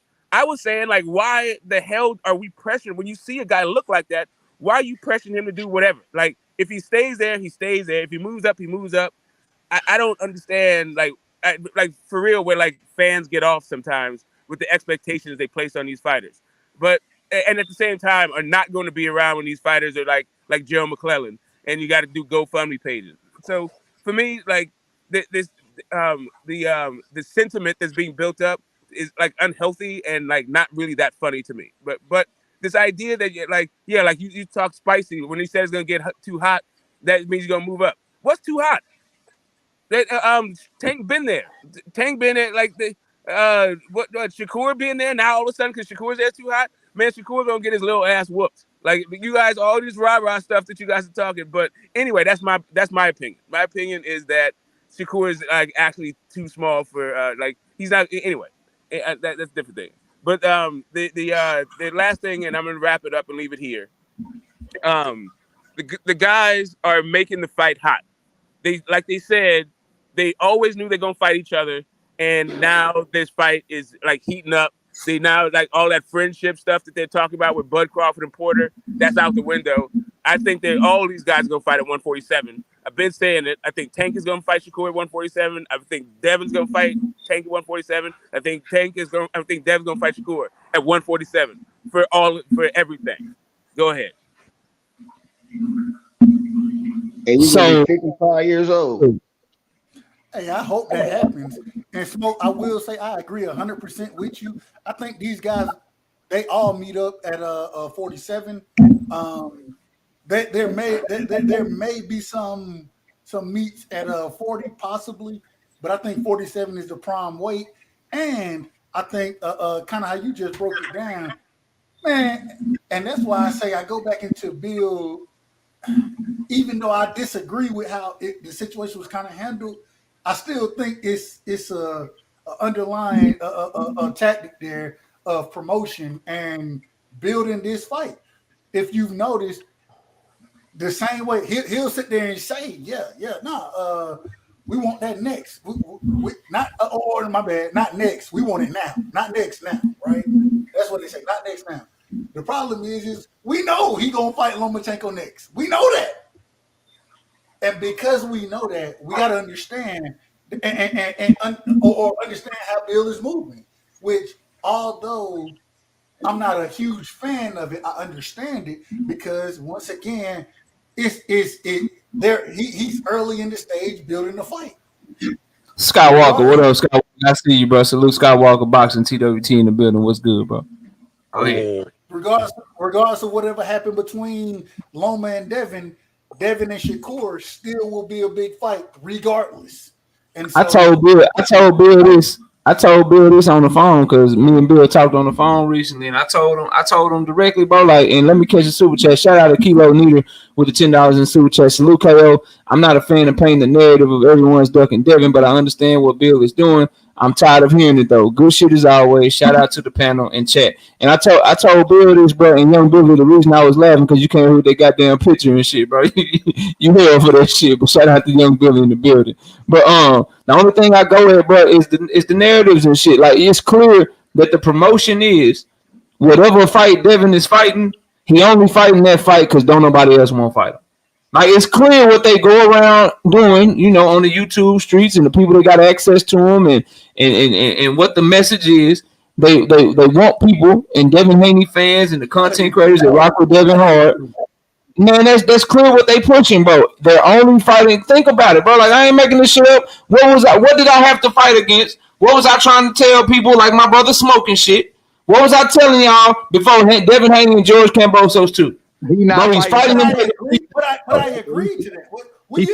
I'm not talking about you, bro. I'm talking about what Bill and them have been trying to push by going around saying, man, we'll drop all the belts to fight Tank. By going around saying we only fighting Cambosos because Loma ducked, or we only fighting Cambosos because he's the one that stepped up and nobody else would step up. And now we're seeing the shit again with Loma, bro. We're seeing the shit right here. We all know Loma is the plan, but what are we starting to hear? Shit, the deal ain't done. I can move up to 140 and whoop your ass, Teofimo. Remember that shit? I can move up to 140 and whoop your ass, Teofimo. Then, like 2 days later, shit, Shakur, we can move over to the side. Shakur, what's up? What's popping? And I see it very clearly, and I don't understand why other people don't see it, bro. Like, it's very, very clear to me. It's the same shit, bro, over and over again, dog. We calling space. Okay, do you not notice that's because other people are calling him out knowing that he's busy?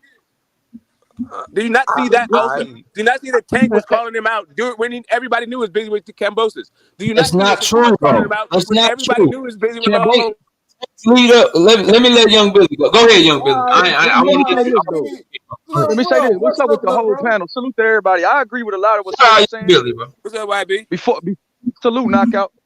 I agree with a lot of stuff that Smoke was saying until he said Shakur gonna get his little ass whooped. By whom? Who the hell are you talking about? Shit, Devin gonna beat his ass. You heard Smoke. I'm saying when they link up at 147, I got Devin. They not linking up at 47. That's a 40 fight. They gonna fight at 140. You got to remember, 147 is packed with young lions too. So you go up there with Devin and Shakur, they're gonna be looking at the Boots Ennises and the Virgil Ortizes and a lot of these young boys up there. No, I'm the biggest, 2025, bro. All of them. Virgil Lee, bro. All of them wait for Jerome Boots Ennis and Virgil Lee. I don't care who you a fan of. If it's Devin Haney, fucking Shakur, Tank Davis, all three of them better wait for Virgil and Jerome Boots Ennis to leave first. They better not go up there. That's what I'm thinking. That's what I'm talking about. Hold on, I'm very confused right he now. want to be undisputed at welterweight, so he said he'll stay there as long as possible to 2025, 2026. Yeah, that's nice. But look, I'm confused to how they even make it to Boots in this, because here's the thing about it. Yes, they're looking at moving up to 140, but the 135 fighters are calling each other out at 140. They're not even looking at the Regis pro grades. They've got to make it through them. They've got to get in there with Regis, with Josh Taylor, Ramirez. I don't even know how they do against a post style. So until they fight top tier, or even like a Barbosa who's undefeated, who Tio is scared shitless of, until they get in there with top 140 fighters, 147 is a big step away, because it's a whole different ball game at 140. See, these guys rose to fame beating a guy who was 3 weight classes moved up in Lomachenko. That's really what they rose off of. They're not fighting guys who moved up to win belts. They're fighting guys who are naturally 140 fighters when they step up to 140. So it's a whole different stratosphere. I'm not sure that they make it to 147. Lomachenko is a natural 132 pounder, which is a lightweight, just a small lightweight. Let me catch a super chat, Smoke, then it's on you. Shout out Athletic Mind with the $2. He said, salute, big bro. Salute my young bro, Athletic Mind. Y'all see my backgrounds and shit that I be having? He did those for me. So if y'all need that shit, man, y'all go holler at my young bro, Athletic Mind. Go ahead, Smoke. What was you saying, bro? No, I was just saying that Lomachenko is a natural 132 pounder. He went down to 126 because he could, but he was big as shit. He wouldn't stay that lightweight for long. He came out. He got a gold medal at 132. He came in as a lightweight. He just hey Smoke. That's common. That's common. No, I'm just saying his natural weight. Hold on. Frank Martin, who fights at 135, fought Virgil Ortiz in the amateurs, bro. It's common. So you saying that don't mean shit. I don't know where you're getting at with that. No, Andre Ward won his gold medal at 178 and fought at 160 as a pro, and then moved up to 68, then moved up to 75. Right. So what I'm saying is that most of his pro career, because he also has series, is also those are also lightweight fights. Absolutely. I'm saying that Lomachenko is like he's not like a natural featherweight. He's a natural lightweight. But the problem is, hold on. When you look at the frame, wait, White B. Let me say this. But here's the problem, Smoke. While he may be a natural lightweight, Josh Taylor is a natural super middleweight. Whenever he walks around, none of these guys fight at their natural weight when they go. Devin Haney ain't a natural lightweight. They go smaller there. So again, what you're saying doesn't really make sense, because they all fight smaller than what they naturally are. The only difference is when you go up in weight classes, they're a lot bigger naturally than when they're fighting. And they're not, they haven't moved closer to their natural weight like Loma did. Right. No, I agree there. I was just saying the only thing I was talking about was just Loma. It was being like a. But what you're saying is that he's not a smaller guy. This is knockout talking.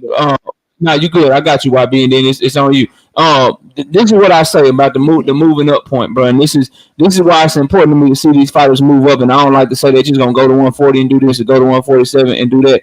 At the end of the day, bro, Shakur moving up to 135 is a completely different animal. When you fighting 5'5" Oscar Valdez with a 64-inch arm reach, it's a completely different animal controlling distance against him and making him look bad and all of that shit than it is to go up there to 135 and do that to guys like Devin Haney or Tank Davis or guys that are longer, bigger, stronger, more athletic, better boxing skills, but can punch hard. Like, it's different. Same for Devin Haney. It's different controlling distance when you're 5'8" with a 70-inch arm reach down at lightweight. When you get up to 140, everybody got a damn 70-inch arm reach, bro. Every last one of them, bro.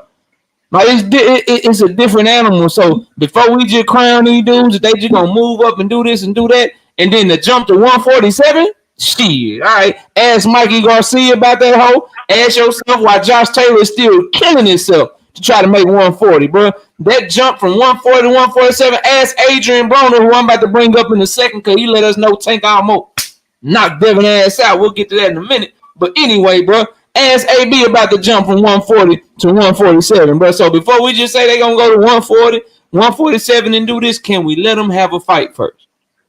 Can we let them have a fight first at that weight class? For we just, because if your power don't translate or if your distance control ain't the same, them guys that are longer might find it easier to hit your ass. It's a lot of different shit moving up in weight classes, man. Not everybody can do it. Dudes be looking like monsters at 135, then don't do shit at 140. Dudes be looking like monsters at 135 and 140, then get up to 147 and beat journeyman. Go ask Danny Garcia how that shit work out for him, bro. Go talk to Danny about that shit. And that's the point right there, Knockout. Exactly what I was saying. You summed up. It's a whole different ballpark. Like you just said, like where Devin's at 135, he's the tall guy. Where he's at his height wise at 140, he's average height. When he gets up to 147, he's now the Tank Davis. He's the short guy. So it's different. It's different. And them fighting each other at 140, doesn't tell us how good they do against the actual 140 fighters. I agree with that. Well, YB, go ahead and say what you were gonna say, and then I heard Right Side say that's not true. Right Side was ready to go, but let YB get in here, bro. YB, what was you about to say, bro? Oh, nothing. Knockout. What you said summed it up perfectly. Is that going up in weight when you are the bigger guy? Like Tony was saying, you kind of become, you fit into the median at that weight division. So you start fitting into the average of that weight division because it's bigger guys cutting more weight to make that weight that you moved up to. So now all of a sudden you kind of regress back to the pack as far as the size advantage. And so a lot of times, like you said, that rehydration, when you had that advantage, when you look like a skeleton the night before, but you're so young and you can gain 20 pounds overnight and had that size reach. And like you said, Smoke, just be the physically bigger guy. Even if you don't have the most power, you're just a physically bigger guy in the ring and looking a division or two bigger than some of those guys. That doesn't happen at the 140 or the 147 pound limit. So I definitely agree with what you're saying. And I do think it's imperative for us not to jump the gun on. That's a fight at 147 when Shakur is coming from 26. Like until we see them scrap at those higher divisions, it's definitely tough for us to make that assessment. But yeah, I agree with what I was saying. It's some 140 pounders right now that could get up to 147 and be head like, bro. Super one, like if they get up to 147, they at 147 at the same time, it's like a Super Matias or some shit. Like, bro, all right, okay, shit, like this shit ain't a foregone conclusion. Right Side, what was you about to say to Tony, bro? Right Side, you there? No, I was just gonna say when we're talking about moving up weight, I agree with Tony. I agree with all y'all. Matter of fact, on a lot of it, when you're moving from 35, or especially somebody like Shakur, 26, 30, 35, 40, 47, when you're moving those weight classes, yeah, you do see it. The problem is somebody like Devin, his style, his body frame already is, I mean, damn, look at one of, well, I'm not going to say one of the greatest, but look at one of the, Danny Garcia. Danny Garcia got a 69-inch arm reach, right? Danny Garcia fighting at 54 right now. Devin Haney has a 71, 72 arm reach. He can put the weight on, and I think that his skill set is better than Danny Garcia's. And so now the power. I think Danny Garcia does have the power, but I say all that to say this. When you're moving up weight, yeah, there are times where those things or the size advantage becomes level. Also, though, when you're already big at a weight, you can move up a weight and still be bigger than those guys like Devin will be. Devin will be longer than the majority of the individuals he's fighting at 40. Now, 47, it changes a little, but he's still depending on who's there at the time. So we'll save that. But I think that it comes down to skills, man. Skills pay the bills. Dub, every top tier fighter at 140 is a minimum of 5'9". Every single one of them. Not one of them is shorter than 5'9". and they go up to 5'11". When you get to welterweight, the average height, now I know you have your Sean Porters that are shorter, but they're around 5'10" on average. On average, not the big ones, not the tall ones, not the long ones, but on average. So whereas Devin Haney at 5'8" was tall for 135, he's no longer tall at 140. He's nowhere near being tall at 147. That's all we're saying. Now, can he be successful? It's yet to be seen. He may be the next Floyd Mayweather, who fucking knows. But there is a reason why there's only one Manny Pacquiao, why there's only one Floyd Mayweather, why there's only one Roy Jones Jr. Jumping these weight classes is not easy, and very few can do it, regardless of how good they look at, like Adrian Broner, at whatever weight classes. Eventually, they hit a fucking wall. No, you're right. You're right, bro. I just want to say this. Let me just say this. I agree with you, Tony. I agree with you 100%. The thing is that when these fighters, you know what I'm saying, as far as moving weight classes, yeah, it is a difference if you move a weight class and this individual has a longer reach than you. But if you move a weight class and you still have the longer reach, which Devin will have, especially moving to 40. It'll still matter. Let me go ahead. Go ahead, YB. Go ahead. I was just gonna say you gotta have the power to carry up too. Sometimes, you know, you can have a lot of boxing skill, but if you can't keep some of them bulls off you, then it's different. You get what I mean? Like, we don't know how the power translate with the bigger guys. Is he gonna get more power as he moves up, as in Devin, or is he gonna stay the same? You know, where a guy where he can affect a guy like Kambosos with the jab, but maybe a Regis Prograis or a Subriel Matias, not so much. You know, you have to have the ability to keep him off you too. YB piggybacking. But YB, we can't predict that, and that's the thing. So it can go both ways though. YB, right? It can go both ways, bro. You can be naturally bigger and your shit translate more power at a higher weight class than it. But I just want to say this, bro. To debunk, get the smoke. He ain't up here no more. But you contradicted everything you said. How you gonna sit up here and talk about a publicity stunt on everything Shakur was saying, this, and that, bro, and then predict all these fights that's supposed to happen at 135, 140, at 147? How long do you think that's gonna take, bro? Devin about to move up and go to 140 fresh. Shakur Stevenson is going to 135 fresh, and you talking about 147? That whole narrative you said is purely debunked, bro. I don't even know why you said that. It's years off, IB. Like that's at least 3-4 years out.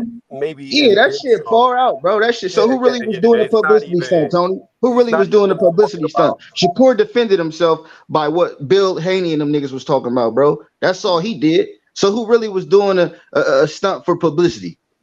Yeah, I agree with you, but I want to piggyback off of what YB was saying. I'm gonna give you a prime example, right? Look at Tank Davis. Tank Davis is used to being the shorter guy, and he's excelled at being the smaller guy, right? Height-wise, stature. Whenever he fought a guy for the first time shorter than him and Isan Cruz, he fucking struggled. And that's the point that I'm trying to tell you. Just because Devin Haney, like Knockout said, is out jabbing everybody, out reaching everybody, knows the range. The minute he starts having to do something he's never done before, be the shorter guy, be the much smaller guy, physically imposing guy, smaller every way around, it may change because he's not used to that. Oh, he might be good enough to where that shit it might not change. You know what I mean?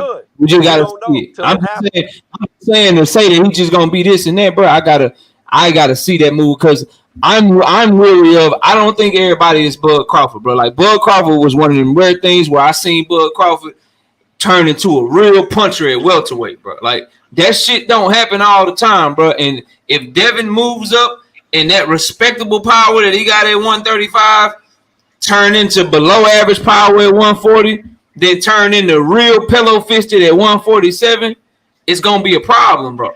That's all I'm saying. But what if it go the opposite way? Then he will pull off a Bud Crawford, and now you're dealing with a dude that got power that can also box with you. Then yeah, that's gonna make him a better fighter. But I know that Devin Haney fans, that's what's gonna happen. But and you're agreeing with me. I'm saying we gotta wait and see, bro. We don't know that shit. I want to see it before I just say it's gonna be this at 147, bro. That shit I done seen, bro. Hey man, go watch AB fight at 135, bro. You watch AB fight at 135. You know what I'm saying? Then he got up to 147. Niggas like, who is this, bro? Who is this? Who am I watching, bro? Hey, Like I done seen this shit. I'm still worried about AD. I trying to take it easy. Let me let my young king up here on my bro athletic mind, man. What's good, bro? What's good, I man? see Formally, what y'all call them? What them braids call them? Them black braids? What they call, man? that's the 2 strands. You know what I'm saying? I'm trying to get myself situated. Hey, that line professional. Hey, I'm trying to learn. I got teenagers, right side. I gotta understand them when they talking, so I'm hollering at my boy athletic mind to put me on game. What's good, bro? What you got? Formerly known as Exclusive News Insider, man. I want to salute the whole chat, man. My big bro IB, man. Dub right side, big big Ace, ASO, big YB. You know what I'm saying? Salute to big bro YB. I've heard from you in a little minute. I was just hearing what y'all was talking about, and I just chimed in. It sounded like y'all talking about Devin Haney and what his potential would be moving up in weight classes, what his power would look like. And I honestly think I think Devin Haney is a very talented fighter, but I do think he will have to gain a lot of respect from guys at 140. With the power will have to be a factor. And I don't think boxing alone will he will eventually have to start fighting guys at 140. Guys like Regis Prograis up there, you got Jose Ramirez, you got Teofimo Lopez up there. It's that division right now. So I think it's the hottest division in boxing. And I think that's where Devin is really gonna show us that he's special. He's really gonna have to show us that he's special in that division. Do I think he could go undefeated at 140? Time will tell. I would like to see how he looks in his next fight and there on out. But do I think his power would translate to 140 and become better? I really don't think so. I think Devin will become stronger. I don't think he has gained fully his man strength, but I do not think he'll become a power puncher as he moves up in weight at all. Can I ask one I'm with question? that. Go ahead, right side. Talk. Go ahead, right side. Hey, man, and I want this. Hey man, y'all go in on me on this one right here, right? Go in. Oh, I will if I have to. Go ahead. With Devin's skill set, right? With the skill set that Devin already has, if this is if he comes up and becomes as powerful as somebody like a Jose Pedraza, right? Not saying he got crazy power, no crazy power, nothing like that. Respectable. Right, I got right. At 40. What do y'all see him in the division and that's why I say it's a hypothetical, but if he comes up with that type of power in the division, what do y'all see him with the skill set that he already has? I'm gonna keep it all the way real with you, all the way 100 with you. And I be who I be, 150. YB Athletic Mind, who is also a great amateur boxer. Y'all to let me know if I'm wrong. Point me in the direction of some tape that I can watch. Point me somewhere where I can correct myself if I'm wrong. But I think even then, bro, it's gonna be an issue because Devin Haney, for whatever, I ain't saying he can't do it. I'm not saying he ain't working on it or he don't got the skills. He don't sit on the punches. I know. No, not that. No, not even that, bro. The young man can't fight on the inside, bro. For whatever reason, I don't know if it's just because he's so much more comfortable keeping people at a distance. But the moment that anybody gets in on him, it's the same criticism that you hear me say, Terrence Crawford. The minute somebody get in on him, bro, he ain't comfortable putting his head to the side and shit. He ain't comfortable framing, finding shots on the inside, rolling with shots on the inside. You get in on Devin, he grabbing your ass. But why would you want to?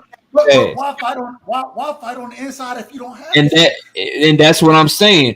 I don't think anybody at 135 has made it to where he has had to. But at 140, 147 is what you're talking about.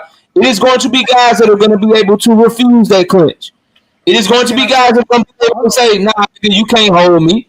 And they're going to make him have to sit down and fight on the inside. And that's what I think he needs to improve on. Fuck the power. If his power stay average, his power stay average. He got to get better and get comfortable swimming without getting wet, fighting on the inside, fighting in the pocket with your ass. Hey, knockout. This is the craziest thing right here. So somebody me and you both respect tremendously. I ain't calling no names tonight. I was talking to them one-on-one, and guess what they said? You'd be surprised Devin fights better on the inside than Tank does. That's what they said. And what, in sparring? No. Hold on. After that, they tell me Devin fights where he wants to fight from. And All I'm saying is I don't disagree with it. My problem is I agree with you, KO. I hadn't seen Devin have to fight on the inside. Have to fight. And if he don't have to, I'm not expecting him to. And you got to be a hell of a fighter to make him fight on the inside. That's what I'm looking for. And when I see it, hey, that's gonna be an exciting match for me because that's gonna bring the next level of Devin out. And I could be totally wrong about it. Maybe Devin get knocked the fuck out. But at the same time, when I find the individual, when we find an individual who makes him fight that fight, that's the fight I'm looking for. I think Tank is one of those guys, right? I think Shakur. I don't think Shakur is that guy. I think Shakur. What about Regis? I'm gonna get there.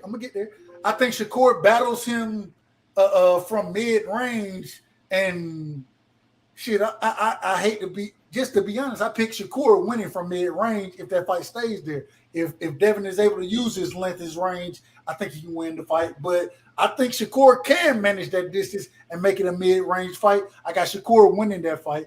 The last thing, like the brother just asked, Regis Prograde. Hey, if Devin fight Regis, man, Regis got what 67? He got a 67 reach or something, 69 reach maybe. I think it's 67. But it is what it is. It don't even matter. All I'm saying is motherfucker, you better stay on the outside. You ain't getting in no trade matches with Regis, bro. Do not do that. Box his ass, and if he's able to outbox you, hey, it is what it is. But I don't think Regis can outbox Devin, but I do think Regis can stop Devin. It depends on. Check it out, bro. Go ahead. Check it out real quick, right? So, like, this is where, to me, and this is where I ain't, this is just me. This is where I try to separate what people tell me from what I actually see and what is logic to me and what makes sense to me. So the gentleman or the lady that told you Devin fights better on the inside than Tank, or he's really good on the inside, whatever it is they told you, right? Okay, I'm looking at this young man fight. And in my opinion, if you're that good on the inside, then you will be much more comfortable doing it in a real fight. You understand what I'm saying? Like if I'm comfortable doing a certain thing, if I'm comfortable fighting on the inside because I'm just that nice with it, because we all seen, because the person told you that he's better than fighting on the inside than Tank Davis is, and we all saw what Tank Davis did on the inside against the likes of Leo Santa Cruz when he got in the pocket on him, what he did to Jose Pedraza in the pocket. So if they're telling me that Devin, somebody got some bad feedback, I think that might be you, Money.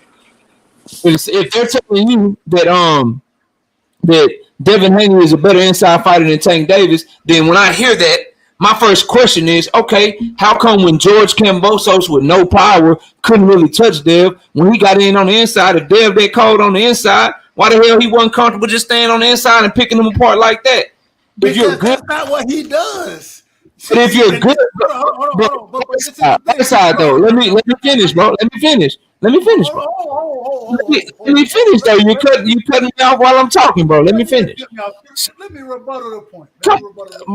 Let me finish the point. Then you can rebuttal it all day long, bro.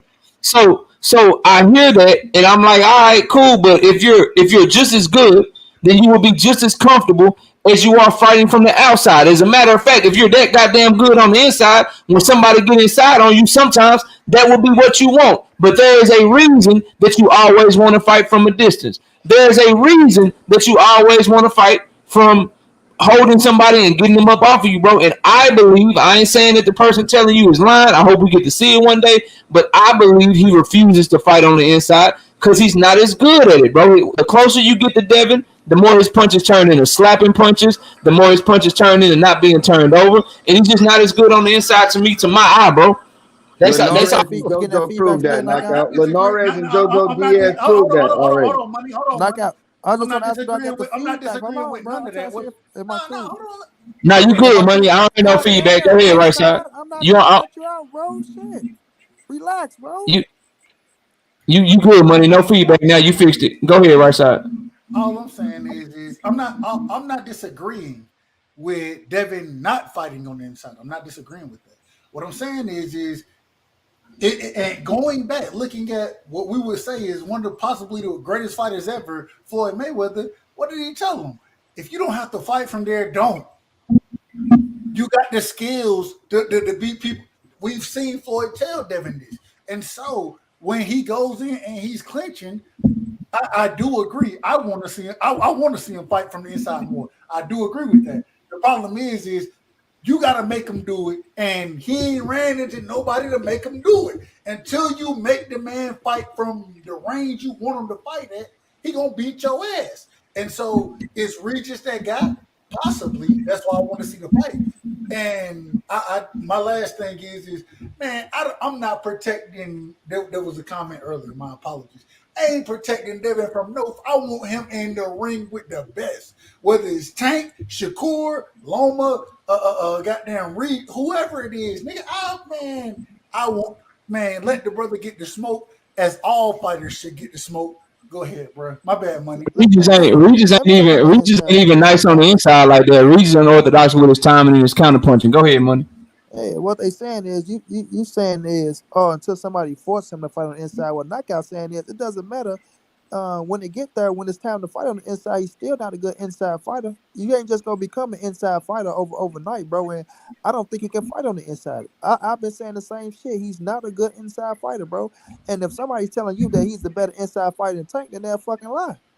Period, point blank. The man is not a better inside fighter than somebody that's got the shorter fucking arms, that know how to get the right motherfucking leverage on his punches, right? Know how to bend his knees the right way. And that's it, that's Tank, that's his favorite place to be. That's his downfall. Fighting on the inside is his downfall. Let him finish, then y'all got it. Let him finish, then y'all got it, bro. No, so when we're looking at Tank know to get the right leverage. So it's like he's not a better inside fighter than Tank. Now you can try to learn and get a little bit more comfortable in that, right? But ain't nothing wrong with clinching either. So that's just something to get a motherfucker up off you. Once you're on the inside, you know that you're not a good inside fighter. You're supposed to clinch. It ain't no point in trying to show somebody that you can do that. You clinch, you grab his ass up, you reset, and you get back to where you want to get to. So that's going to be his job, and that's what he's good at. That's why Knockout said he's going to grab you. But the thing is, when you get up there with people that you can't grab, and they're more physically stronger than your motherfucking ass, and they're not letting you grab them, what are you going to do? How are you going to make them adjustments? That's what it's going to come down to his ass. Could he make the right adjustments and things of that nature? Now, we already know Devin is one hell of a boxer, right? He can box his ass off. But it's about when they catch his ass on that chin and he get rocked. How do we recover and things of that nature? Because like AB said, with 8 ounces on, he was a fucking dead man. You know what I'm saying? He was a dead man. You ain't got Floyd and everybody there to help your ass out, to be grabbing Tank arms down or grab whomever arms down that's cracking your motherfucking ass. You know what I'm saying? To get him up off you. And it's a lot of people at 140 that can crack. A lot of people at 140 that can crack. So of course you want to get better as you get older and grow like that, right? So he just got to work on playing from the outside and staying smart and don't get caught up. Because Devin is one of them fighters that you can manipulate him into fighting you, bro. He showed that he can be manipulated into fighting, bro. All you gotta do is tell him he ain't got no power. And once you tell him he ain't got no power, you want to go in there and try to prove that he got power. And that's the type of thing where I say you got to get mentally strong in the fight game. Y'all keep bringing up Floyd. He's not Floyd Mayweather. And one thing about Floyd is Floyd ass can fight when he get down to it. But Floyd never gave a fuck about the audience and what nobody said. Floyd, you can't manipulate Floyd to get out his game plan, bro. Right? That's what he say. You gonna be pissed off at me either way it go. But Devin, by him still being young-minded, bro, and I'm passing off this, by him still being young-minded, you can manipulate him into sitting right there and fighting you, bro. I've seen it happen plenty of times where he want to show that he got power. And then afterwards, he asked him to fight, do he got power? The fuck is you asking to fight? You whipped his ass for do you got power? That don't mean nothing. Dad, he said I got power, Dad. Dad, you hear him, Dad? I have power. You see? We can't believe him, Dad. I do have power, Dad. See? You know what I mean? Quit asking these fighters, did they feel your punch? It don't matter. You whip their ass how you whip their ass, bro. You know what I mean? That's my only problem with him. Once he get mentally, he get mentally stronger, bro, he gonna be a bad motherfucker because the in and out game is one of the best motherfucking styles that you can have in the fight game. Hit and not get hit. You can frustrate the shit out your opponent, and them motherfuckers be stopped like, oh, come on, dog, you go fight, and now you know you got their ass. Nope, bitch, I'm gonna keep doing what I'm doing. Bop your ass, I'm gonna keep moving. keep your goddamn head off your shoulder. Exactly, bro. Tell your boy what? Yeah, once he get that in his head and be like, as long as I'm winning, that's all that matters. Then he gonna be a bad motherfucker. But until then, and he keep trying to go in there and trying to prove that he got power, yeah, he gonna get fucked around and get fucked around. You feel me? But that's all I got on that. All facts, bro. All motherfucking facts. I'm telling you right now. Knockout. You every time you do a debate, you win the coin toss. You gonna keep going last? Hell yeah, nigga. Till I lose, I'm going second. Nigga. Fuck you, nigga. I'm doing whatever I can, whatever make me win. I'm doing that shit. Go ahead, Did somebody really just ask that? No, I'm just saying, bro. I'm making an analogy with money point. Now I'm going. As long as I keep winning, yeah. As long as I keep winning, I'm going last, bro. Like, what you mean? Whatever I'm doing to win, shit, I'm gonna keep doing that shit. Go ahead, athletic mind, do your thing, bro. What you got? I was going to say, if we could really think about it, is there many fighters that could do both, fight on the inside and outside? Like, is there many fighters that could really do that, especially at 135? Hell no. I think one just came to the division. I think Shakur is good. Shakur can. I think Tank is, but he does it differently. Like Tank ain't just gonna outbox your ass, but he's good from the outside in terms of he can use lateral movement, then to explode with some one shit real quick, and then get back out. But he can't fight from the outside. Tank ain't winning from the outside. I mean, he beat Rolly from the outside, bro. He literally beat Rolly from the outside on his way in, bro. And like he literally did that, bro. Like, you got it. I don't. What I'm saying is, I can't disagree. No, what I'm saying is he do it different though. Like he ain't doing it like Devin, jabbing, staying out there consistently, but he can move around on the outside, explode with some hot shit real quick, and then your ass is asleep. He can do that from the outside. So, get right back out on your way. But it's few and far between. We see Tank fighting from the outside, bro. I've seen Tank. I will say this. I've seen Tank outbox lesser opposition, but I haven't seen him do that against guys on the higher level. I haven't seen him. Well, let me shout out the panel to Doug right side, young athletic LB, and my boy White Beezy over there in the corner. I see you, White Beezy. Yeah. Real shit. Let's talk about you too, bro. I want to move to another subject, but go ahead, man. I just want to say you can move on. When y'all be saying y'all ain't seen Tank fight against high level competition, negative, bro. Just because he make it look like it's not high level competition, don't mean it's high level. Leo Santa Cruz ain't no easy fight. My man at 140 ain't no. Hold on, I got you. My man at 140 ain't no easy fight. Jose Pedraza is still around this motherfucker causing havoc. You feel me?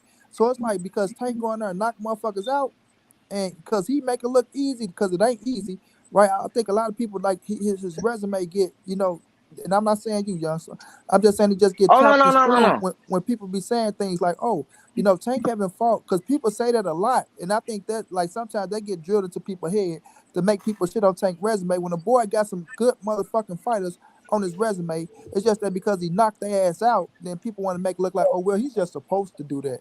Well, why other motherfuckers ain't doing it? You feel what I'm saying?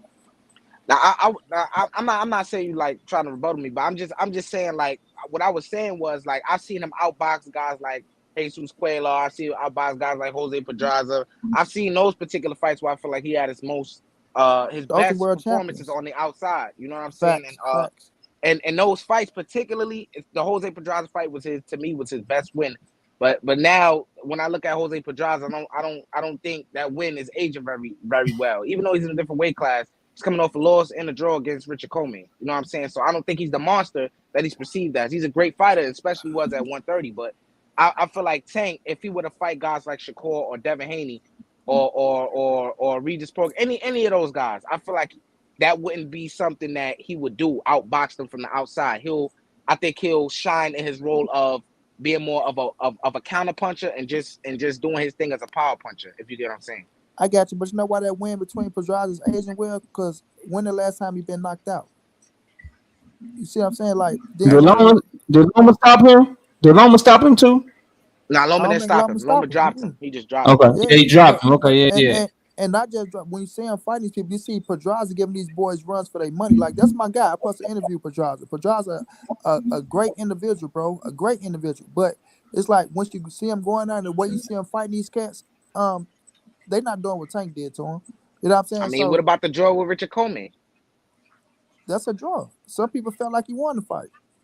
But Richard Comey ain't no slouch. That's a former world champion. But I get He's also money. coming from the low. Ain't nobody did Pedraza like Tank did Pedraza. I think that's the overall point you're making. Yeah, ain't nobody did him like Tank did him, bro. Yeah, that's real shit. Let's last subject. Right side, your boy almost got his ass knocked out in sparring. He been lying. Right side, he been running around here catching, bro. What's up with that shit? Right? It's on you. It's on you first, right side. This man. Hey, AB said, hey, your man's about to go to sleep, bro. Why they ain't been telling that part, right? So I talk to me now. Talk some shit. Now you know what I'm gonna say, knockout. Talk to me, shit. I don't. That's why I'm telling you to talk to me, man. I almost got her knocked out, bro. Who made the money? Bill Haney. They won the bet. I like it. They won the bet. Wait, knockout. Hold on. Wait a minute. Tank I need more wine. Wait, Tank cracked them, right? Tank cracked them. Who won the money? Bill Haney. Hold on. Athletic Mind. Hold on, money. Athletic. Hold on, money. Athletic Mind. Don't worry. I have no problem answering your question. Just remember, when you get done, I got questions too. But go ahead. When I ain't answering. Bill Haney won the money. Keep going. Athletic Mind. Yes, sir. You in the gym, right? Mm-hmm. Nigga win money on you. He win money on you. What you did in the ring? Shit, I perform, man. What you did in the ring? I perform. Nigga won money on you now, right? Yep. Now, if we want to go into, nigga jumping into the ring, this, that. Now, my question for you, Athletic Mind. You in the ring, right? Niggas jump in the ring with you, this, that, whatever. Did you ask them to jump in the ring with you? Nah, no, sir. You wanted to fight, didn't you? Yep. Hey, I stepped up to the plate. Wait a minute, money. Stop asking and let the man all that shit and get to your point. Yeah, get to your point. You really, it's funny. You really think you doing something right now. I'm letting you have it. You really think you doing something. That's what's funny, bro. Go, he really think he doing something right there. He think he's shining. Boy, I'm about to go ahead. I'm asking honest questions. That's it. I ain't trying to do nothing. I'm asking honest questions. Honest questions. All I'm saying is hey, if Devin got hurt, you know what I'm saying, and Devin said that I ain't think he, according to Devin,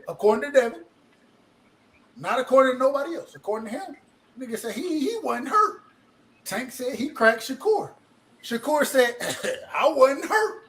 This is what the people are saying. I'm not saying that. This is what the people are saying. And so, if this is the case, right? Hey, man, regardless, whether it's the Haneys, whether it's Shakur or Tank, release the footage. Put it out there. Let the people see what was going on. It is sparring. And a lot of times in sparring, what do? You work on shit. So, hey, maybe you got caught on working on shit. Who knows what happened? All I'm saying is for the conversation that's going around on this topic, this sparring session, you feel me? Hey, put the information out there for the people and let the people be the judge of the decision. That's it. That's all I'm saying. Okay. Money, you can go ahead. You got something you want to say, Money? Yeah, go ahead. Yeah, see, this is the thing about the sparring section, right? He keeps saying who won the money, right? He say he betted against AB father, right? So we don't know what the bet was on or what happened. We don't know. Oh, he probably got the close to it and won a few dollars. We don't know what it was on, though. But we do know that once a motherfucker get cracked and then he get hit again, right? Bob Bean, and then you got motherfuckers jumping in the ring, stopping the situation, right? Now we know that he's a 17-year-old kid, and now I seen that I done just hit and hurt this little motherfucker, right? So now automatically they saying, "Oh, don't hit the little motherfucker that hard no more," right? Oh, come on, Tank, don't hit him that hard no more. Please don't hit him, man. Just let the little nigga live. So then, not after that, right? We all heard Tank say, and these are Tank words, that every time I finna hit him with another good shot, we got Floyd in the ring, start refereeing, grabbing my arms. This is the second time now. Floyd in the ring, grabbing my arms and shit, doing, and Bill didn't deny that. Bill never denied it. Bill say, well, shit, if a motherfucker was grabbing me, I'm gonna tell a motherfucker don't grab me or don't touch my son. Right? So we know Floyd in there, and like Tank said, Devin was his guy at that time because he wasn't signed to Floyd Mayweather. Let everybody Keep that in mind. He wasn't signed to Floyd at the time. He just got off the plane. I got a question of my own, money. I got a question of my own while you cooking. When they got done sparring, who did Floyd offer a contract to? Tank. Oh, okay. Go ahead. Continue. Right. But I think that was after they got that's crazy. As well. But that's another crazy. thing though is like, it's like, so they helping the kid in the ring. They doing all this shit to save this man in the ring, but people not speaking on that shit, right? They're not speaking on that. But like AB said, bro, we stopped it. We helped the kid out. We didn't want him to get fucked off. He was only 17 years old. So right there alone, Tank dialed back, bro. And like you said, of course, he in better shape. Tank just jumping off a plane. He coming to watch his motherfucking partner fight, right? I mean, knockout. If you just out there chilling for 3 months and I fly you into my fight, you're not worried about spoiling nobody doing none of this shit. You just coming to chill and relax. But hey, go put on the gloves. Okay, little young motherfucker, you 17. You been in here working your ass off. Okay, you go have some little moments. Don't mean that you're the best fighter on this night. You know what I'm saying? So that's how that went down, bro. And when we looking at a sparring session, like I say, the kid got saved, man. Period, point blank. The kid got saved. Can I say this? Go ahead. All right. Does it or does it not matter that Devin Haney got more vouchers for his story being legitimate than Tank? Who's his vouchers? Right, who vouched? A lot of different vouchers. Floyd coach. Floyd, I forget the dude's name. Floyd daddy. No, not his daddy. Not his daddy. His daddy did too. But you talking about Gerald Tucker? You talking about? I think that dude. See, Gerald Tucker. He put. If you go to, hold on. Let me finish.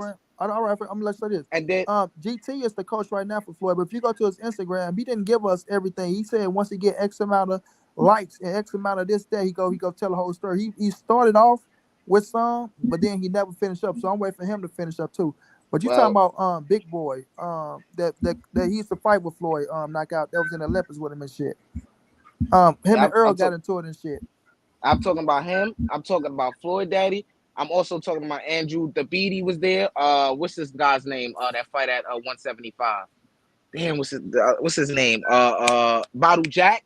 Adrian Broner even said he had to pay up. You know what I'm saying? So I mean, the story is quite consistent with what Devin is saying, and his father as well said the same thing. So it just seems to be Tank that's saying what he's saying. Yeah, I never said he didn't win the money. Even AB said, he started having success. But they confirmed that they confirmed that the bet was whoever quits first. Tank quit first. Well, we can't say that Tank quit first and everybody jumped into the ring and saved the little motherfucker. But my thing is still, when you crack a motherfucker like that and you got Floyd in the ring, you do know that's confirmed. Floyd in the ring grabbing Tank arms and things of that nature and shit, right? So every time you fit to hit this kid and you in the ring and you saying that you got every motherfucker against you, mainly to say, right, this ain't no fucking fair sparring. You know what I'm saying? This already a setup job. This ain't fair. You know what I'm saying? So, of course, like, you know what, man? I'm not fit to be in this motherfucker. I don't got Calvin Ford here. I ain't got my team here. These motherfuckers pulling for this kid. Every time I crack this motherfucker ass, they want to stop me. So, stop the cap, man. Stop. Listen. These are facts. Man, the brother knew what he was coming into. It ain't like the man didn't know he was going to spar. He knew he was going to spar. He went to spar. If you want to sit there and say that he wasn't in shape, that's cool. No, I'm not talking about no shape. So wait a minute. You come to spar, you not expecting if knockout, if you was to crack a motherfucker in the ring, is you expecting 15 to 16 motherfuckers to jump in there and stop you from whooping this kid ass? Man, I'm not. I'm just waiting. I'm just waiting on. I'm waiting on my turn. I'm just waiting on my turn. What you mean it's not a job? So now Agent Brown line. So now Agent Brown line. You got it, bro.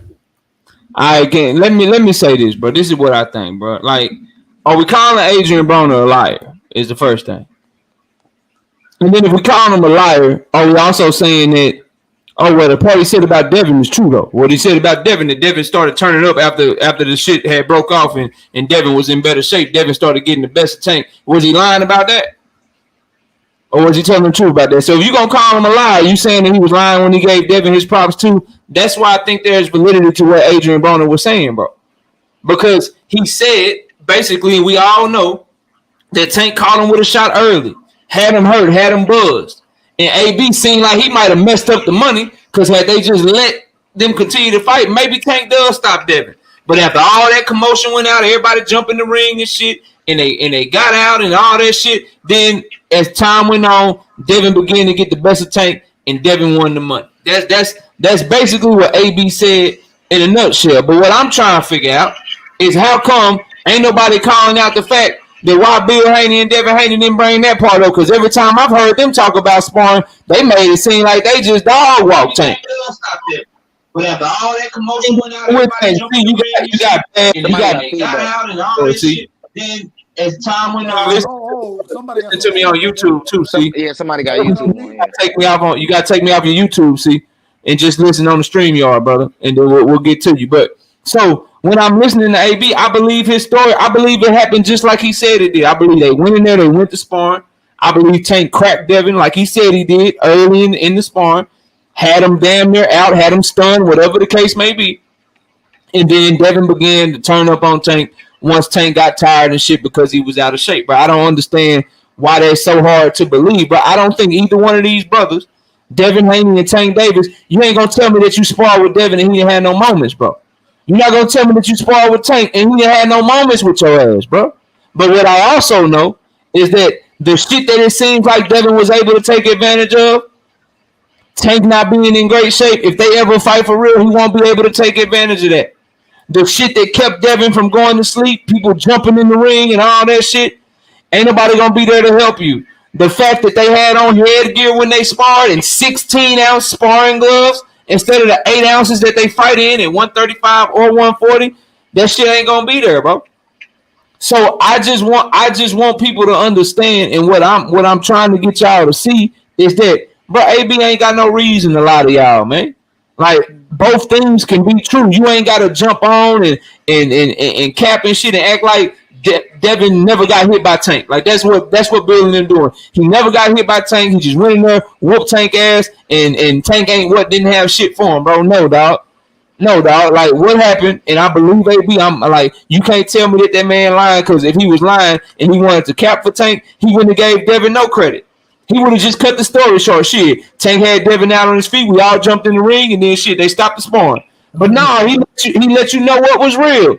Devin got cracked by Tank. I thought he was out. Shit, I didn't want to get him hurt. We jumped in the ring. Bill and his people jumped in the ring.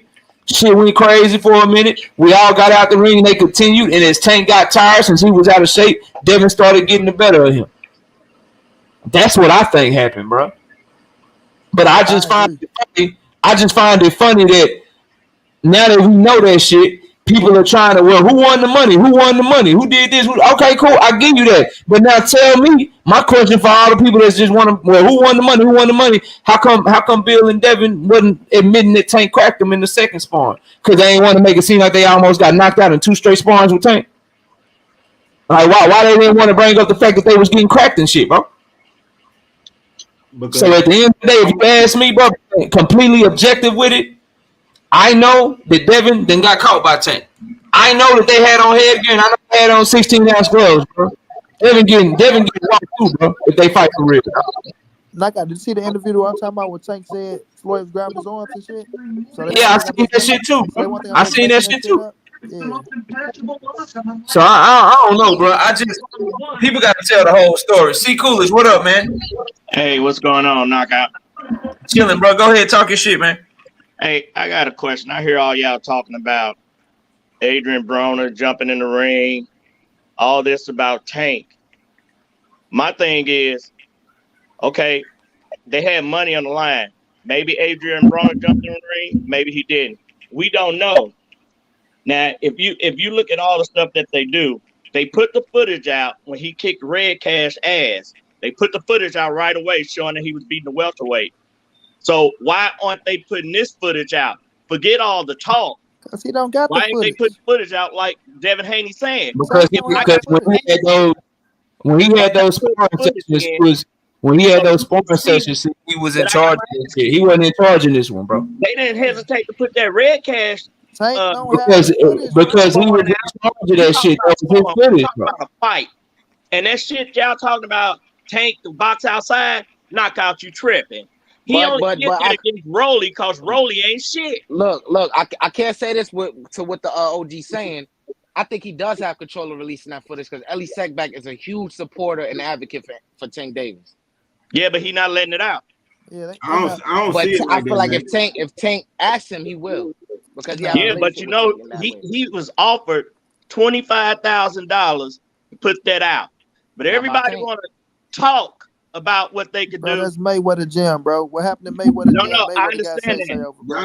Y'all don't know what I understand that. Go right. Ahead.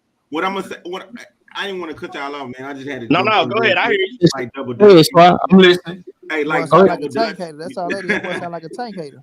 She don't be vibing with Tank like that, but see the OG, see cool motherfucker, man. Go ahead. I ain't got no problem with Tank. You know me, I'm a boxing fan. I like good boxing. Too, I like the best fight the best. I don't care who it is. I'm a boxing fan. He's saying what he done. I'm gonna say this. Prove that that's what you done. Y'all remember? Same for that. He's saying we need to prove that shit too. But go ahead, Swat. Hold on. What I was gonna say was, hey, y'all remember? Okay, remember when your pop took you to the gym, right? And remember when you was like maybe like 13, 14, 15. And remember when your daddy was like, get out there with the big boys. You know, get out there with the go ahead and get out there. And remember, and if you know being in the gym, is that me? With the back noise? No, I think that's see, you got background noise. See, I'm gonna mute you. Go ahead. That was C. I'll unmute him when you want to talk again. Go ahead.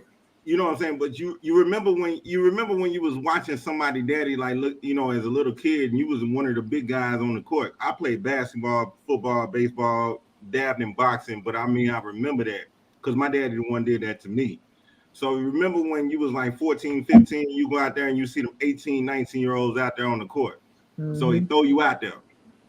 And then you remember he'd be like, well, my son better than you at 14 than you are 19, 20 some years old, whatever. So there now it's a debate going on. Now everybody like, ooh, because everybody knew Dev was up and coming. I mean, that ain't no lie.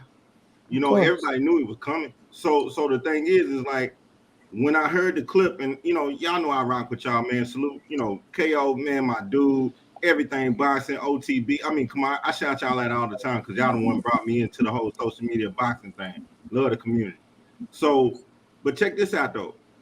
You remember when a dude was just backing down the youngster, a big dude, dunk on him, lay up, finger roll, jump shot, abusing it. And remember, you know, but it took a while for the young boy to get used to being out there with all the big boys. And you had to get a youngster time to just get used to it. So from what I'm hearing, it's like, you know, listening to Bill, that's his son. He know what he want to put Dev up against.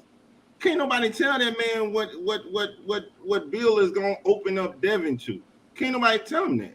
So, you know, what's funny is everybody want to be a daddy when they see a daddy be with their son. So Dev get in there and get cracked by Tank, which makes sense. The boy been boxing for so long. I mean, he get hit. So Adrian jumping in is like one of them dudes that them niggas used to see. One of them dudes used to see on the sideline jump in and try to be the daddy before the daddy say, hey, you know, before the daddy say quit. You can't do that, and that's what the weirdo shit come in at with that. So from what I'm seeing, you can't. From what I'm seeing, if Dev get cracked by Tank, which everybody knew it was a gamble anyway, because what? Dev was 17, 18, the boy was young. 17. You know what I'm saying? And then Dev, you know, and Tank like 22, 23. He was 20, he was 21 at the time. That's what I'm saying. So you knew he was gonna get cracked at one point. He was 16. Adrian jumped in when Dev got rocked.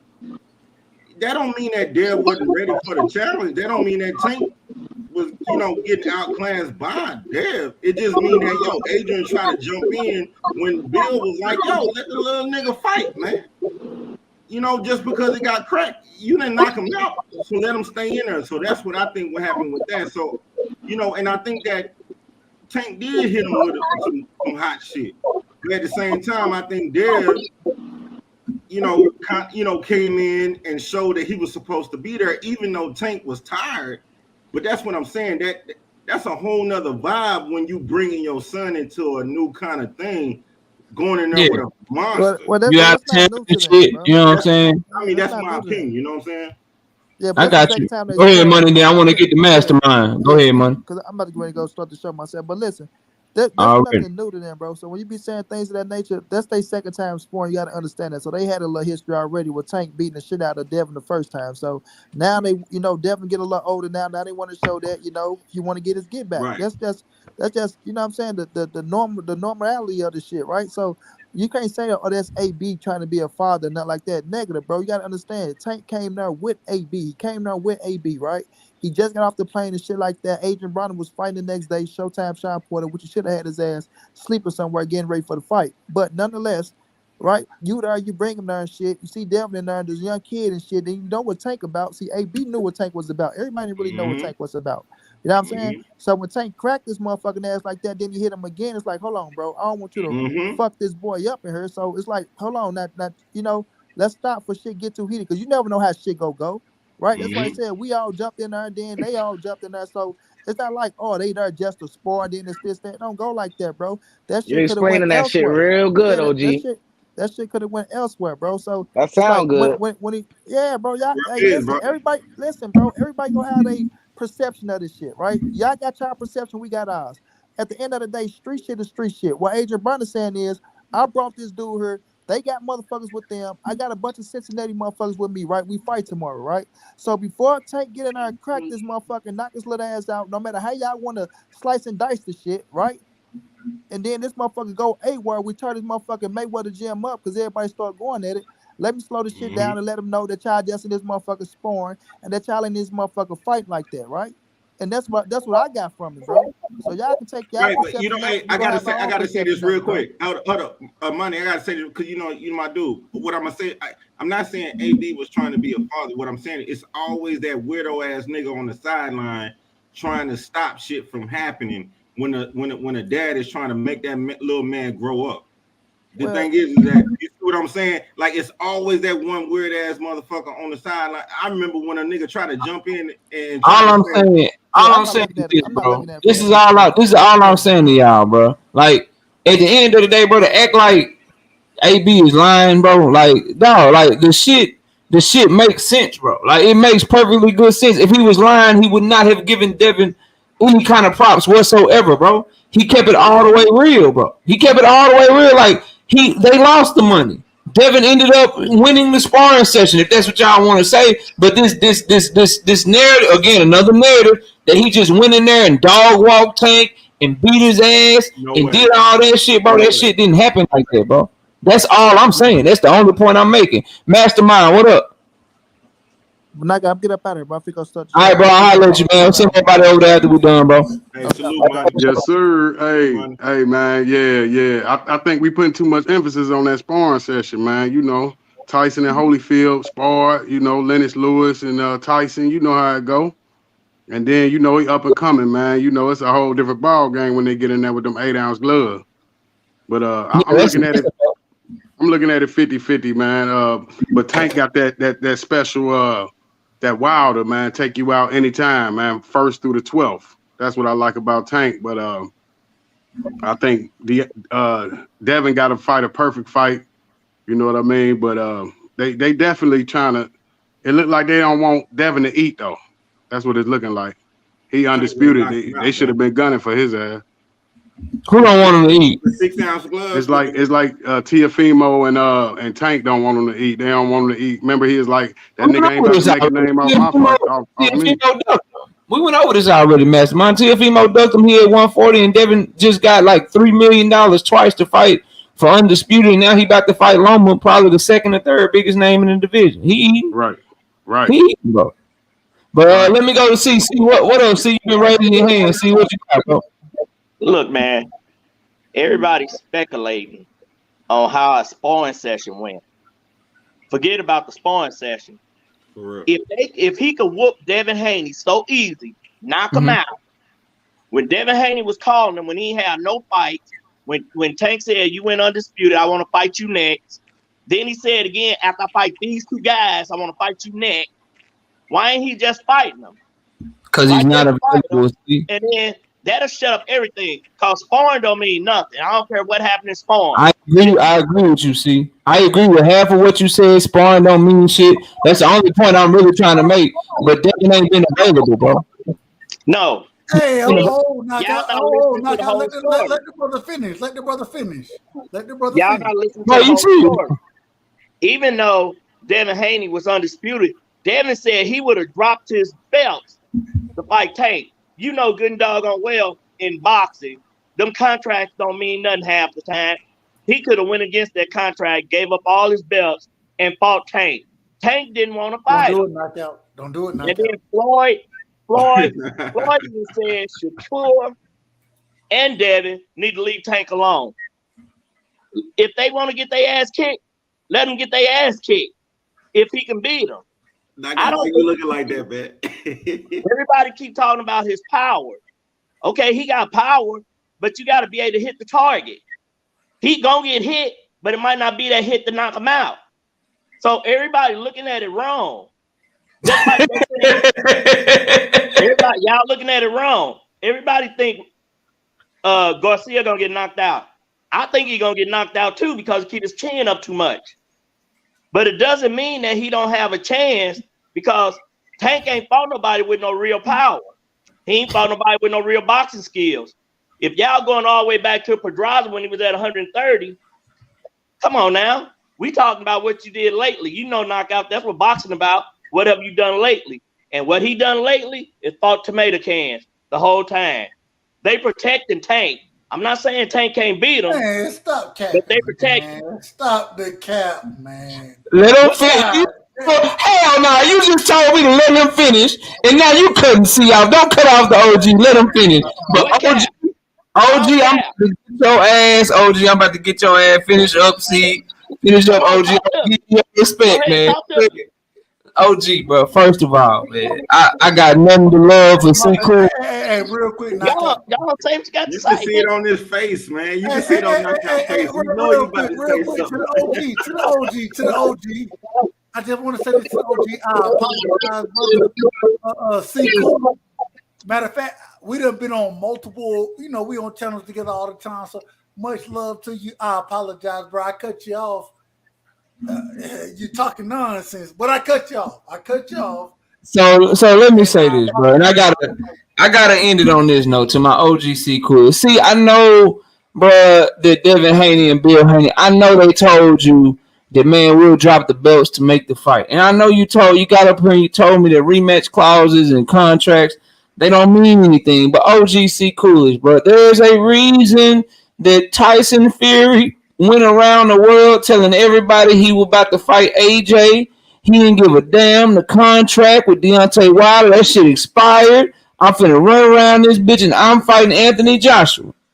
And Deontay Wilder said, not so fast, in my Lee Corso voice. And that man said, nah, you give me my rematch because I got a goddamn rematch clause. Okay, I got my rematch clause. I'm fucking fighting Tyson Fury. He ain't fighting nobody else next. Devin Haney, the idea of him practically begging fight fans to not let George Kambosos rob him of the opportunity for Undisputed, then winning Undisputed, and being willing to drop all of his belts to fight Tank Davis, knowing that Bob Arum has control. No, I'm not done. Nope. Why are you cutting me off? Because you're wrong. Because you're wrong on this one. I'm wrong on that. You right on the majority. Nah. What am I wrong on? Because I'll go with you too. All at the same time. Brother. All this, what you want to say, they were fronting for this. No. They was putting up for the right fights. And What do you mean putting up for the right fight? What are you talking about? What I'm saying is this. Right, I'm curious. According to you, the only right fights would have been because of Tank. Not Tank, excuse me. Because of Devin and his father. The only right fights would have been a Tank fight. Correct or incorrect? No, the only thing I'm saying is it's capped that he would drop all the belts because they have a rematch clause for. Bro, you cannot. It don't matter if you sign a 2-fight deal in advance and the champion has a rematch clause. You cannot skirt out on a rematch clause because you're trying to tell the champion that it's another fight that's better for you. He gets a shot at all of his belts. Furthermore, your promoter Bob Arum is not going to do that shit because Bob Arum is looking at you like, bro, why would you drop all these motherfucking belts? And I just seen you beat his ass, bro. Right. And either drop all the belts or step aside money, bro. You went through all that to say that at the end of the day, Devin gonna fight, and I think me and UKO agreed on this already. Devin's gonna so fight. then why did you cut me off when I'm talking to C. Coolidge, bro? Let me finish. How you go, bro? You are not gonna yell at me to let you finish when you cut me off while I was talking to C. Coolidge, bro. You didn't have nothing. I didn't cut you. I let you finish. No, you didn't, bro. Respectfully, right side, I was addressing C. Coolidge and you jumping in trying to save him. And he don't need your help. That is an OG right there, bro. He don't need your help. Now, like I was saying to my brother, I plead the fifth right now. I got you. I think right side feeling a lot better. Y'all right side been on that, or I think right side been drinking. He probably won't tell me, but I think right side been drinking a little bit. I know my brother when he's drinking and shit. He kind of. Hey, knock out. Do you think? Is it set up? Yeah, the Kanye flowing well. But anyway, bro, I don't want to go too long on this. This is all I'm gonna say. The whole Tank Davis, Devin Haney thing, Tank Davis, Doug Devin Haney thing, bro. What y'all have to understand is the business of boxing. Top Rank did not sign Devin Haney to a 3-fight deal with a rematch clause against George Kambosos to have him fight the first fight and then go drop his goddamn belts. No one is going to negotiate with Devin Haney until he is free of George Kambosos. And to my knowledge, George Kambosos, the day of the fight, the day that goddamn Devin Haney beat his ass, George Kambosos said, I want my motherfucking rematch clause. The very next week was Hall of Fame week where Terrence Crawford went all to the Hall of Fame and shit. And he was fucking going at him and talking all that shit about him going to the Hall of Fame week and all the shit he had to say. What also happened was Lou DiBella was there because he was inducted in the Hall of Fame that same day. You know what he said? A week after Devin Haney beat up George Kambosos the first time, we're taking our fucking rematch. We want our rematch. So until somebody got George Kambosos to step aside, which no one was going to do, then Devin Haney was always going to fight George Kambosos. I told y'all that from the jump. I turned out to be right. I was fucking right, and people are still trying to argue with me that I was wrong when we all see what actually fucking happened. Think of it like this. If you Bob Arum and you are Devin Haney's promoter, because damn what Bill and them trying to tell you, Bob Arum is Devin Haney's promoter right now, and you just saw your fighter whoop the shit out of George Kambosos, does it make any business sense for you to look at George Kambosos and say, yeah, we'll pay you step aside money not to fight, even though I know my fighter will beat your ass? Nobody's doing that, bro. And so as a result, no step aside money was offered. No step aside money was even talked about. And Devin Haney fought the fight that he was always going to fight because that's what he signed up to do. That's the contract that he signed. So this notion that somehow Tank Davis ducked him and it was his job to get Devin Haney out of a contract that he signed is fucking bullshit, bro. It's not his job to get Devin out of a contract to make a fight. It's Devin's job. If you really want to go do something else, you pay Kambosos to step aside money. You do whatever you need to do to go negotiate something else. But what you don't do is sign up for some shit, and then when you have to do the shit you signed up for, start trying to blame other fucking people and shit, bro. That shit, no, bro, stop. Stop, bro. Can I say something? Hey, let me ask Knockout real quick something. I just want What's up, bro? What's up? I gotta get ready to wrap the show. I'm running late. Go ahead.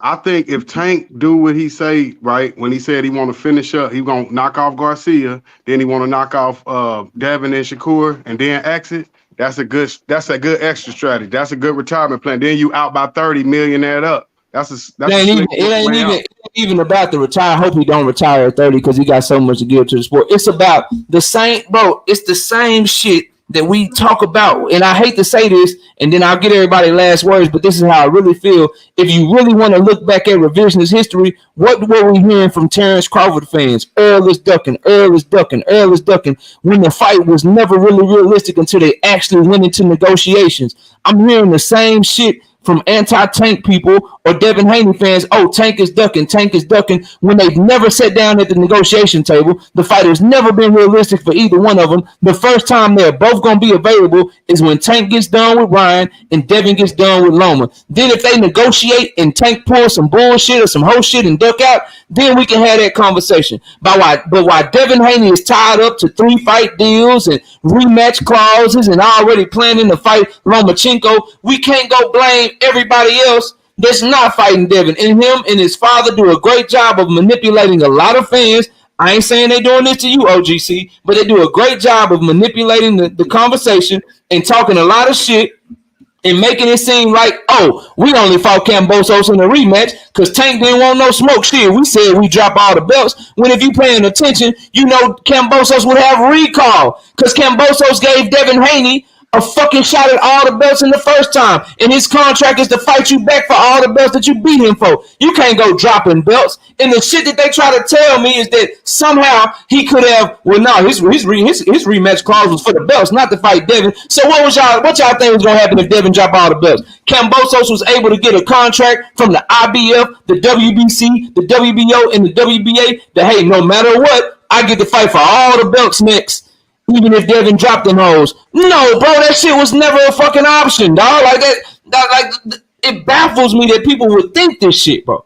So it's not realistic until Tank gets done with this shit, Devin gets done with this shit, and Devin will be gone from Top Rank. Then he's free to sign the Showtime. He's free to go make the Tank fight. Tank is his own boss now. Now they can really go make that fight.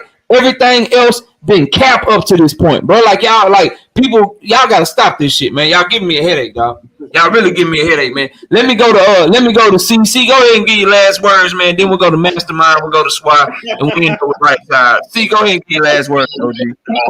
Man, you went ran on for all that time. Look, hey man, I dig your show.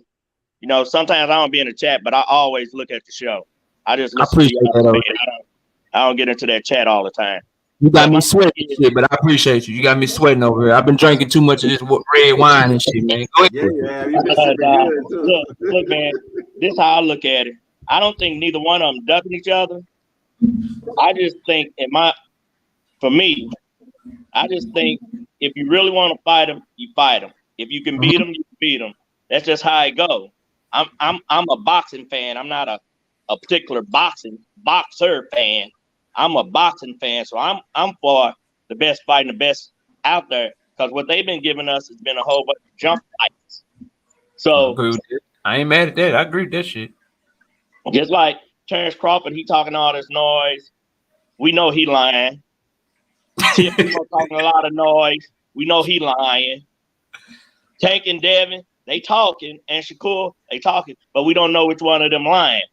See, even they all saying the same thing. They ain't saying that it didn't happen. They saying it happened. The only thing that was left out is about he got dazed or hurt, right? Mm-hmm. AB jumping in the ring. But my thing is, if they fight each other, all this talking that they doing won't even means nothing. No factor because you already whooped his tail. Quit doing all the talking. Just like Jerron in and say, the boxers do too much talking and not enough fighting. I fuck with Boots heavy for that. I love Boots in it. But you right, OG. Look, see, I know you all, man. You've been rocking with me since day one, so I appreciate you, OG. Yeah. And below, man. I'll be live tomorrow night. We'll chop it up some more, man. But you enjoy the rest of your night, and much. Hey, you have a Merry Christmas, my man. You too, brother. You too. Let's go to Mastermind. Mastermind, what up, man? Say words, bro. Yes, sir. Knockout. Everything you said about your analysis was on point. Like you said, that was 100%. You can't even argue that. But this where it goes. Tank Davis is the number one dude in boxing right now. So he get to call the cards, right? So look at his game plan. Knock off Garcia, knock off Haney, knock off Shakur, retirement. Then you wait, you retire at 30. Then you wait on the big, that's when they pull you back. Remember, Mayweather retired at 30 after De La Hoya, so he ain't had to do the rematch. Not like a real retirement of a play retirement. I'm saying it's a real retirement. Mayweather really retired because that's how he got out the rematch with De La Hoya. So that's how if you're not, Shakur might put the rematch clause in, or Devin might put the rematch clause in. You got the retirement, boom. You beat that, then you come back for the big money. Remember, Andre Ward showed you how to do it. You're supposed to get out. Don't do it too late. His fighting style knocked these guys out. He did what he told you he was gonna do. It's about being supreme legacy, man. And then you come out, knock out a welterweight for the 100 million or something, 50 million. But don't press it too long. Don't press that gas too long. Just do, he could retire. He see the big picture. He got money made. He could retire and do them exhibitions. Make 20 million. I would like to see Tank for another 7 to 8 years. Yeah, 34, 35, he can get on down, bro. But you right. I feel what you're saying. But I'm a selfish ass fight fan, so I don't really care about all that. Hey, he number one, but you got to say he number one right now. Number one in terms like the Devin Haney is number one. Devin Haney is the number one lightweight in the world right now. I think Tank beat his ass, but I gotta give Devin. Start. You want to beat Tank Davis? Yeah, he is the champion. From 140 down, yes, but Canelo's still a bigger name. The heavyweights, AJ, Deontay, Tyson Fury, Errol Spence is even doing better numbers than Tank. So Tank is up there. 140 down, yeah, he the man. But that Ryan fight could change all that. He's on the cusp. Yep. If he captured the imagination of the casuals in this Ryan fight, and then he go do what he telling us he gonna do. If he beats both Garcias and then really does make a Devin Haney fight for the end of next year, and somehow is able to beat Devin Haney, then yeah, bro, with knockouts. And then remember, he's 50 to 100 million up. So that's why he trying to let you know the real. Ain't nobody gonna keep getting their head beat in and that. He's slick. He getting the money young enough where he can get out by 30. So he just giving you his out plan. See, the fans want you to stay in there and get pummeled. Now you got to get up out of there, man. I'm with you, bro, but I appreciate you pulling up, man. Much love, man. I'll see you next time, dog. Right. Swag Jones. Hey, man, my man. I was pouring my champagne real quick. I seen you sipping that wine. I had to get my bottle real quick. But I want to say this, man. Like, I'm in the chat all the time in like different YouTube channels, man. I know y'all see me. I always say what's up. Hey, Swat Jones, hold on, man. Hold on, Swat. What? I just wanted to make sure this is the same Swat, bro. I just want yeah. What you talking? Yeah, it's the same Swat, man. Let him get the last words out. I gotta go, right side. Let him get it out, bro. Yeah. No, I wanted to say, man, I love the boxing community, man. I love all of us. I love brothers, man. I love life, man. I love spirit. I love positivity. I love God. I love faith, man. And the thing is that boxing, I've been watching boxing since I was born. And the thing is, one of the saddest things was to get on YouTube with the boxing community. When I seen boxing coming up, we didn't have social media back then. So now that everything going, it's sad to see that, you got to choose between different YouTube channels and you got to choose between all this shit when everything already going on in this world. I'm going to say this, man.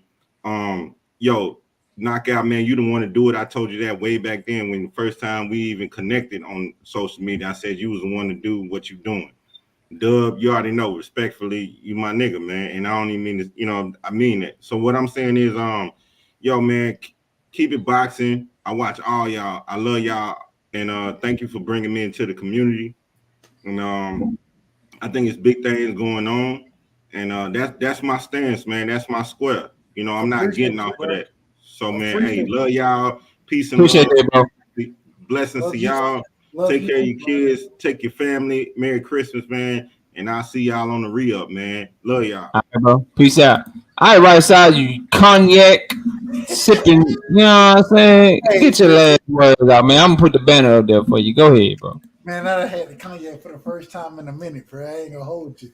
Listen. I could tell. I always know when you drink it.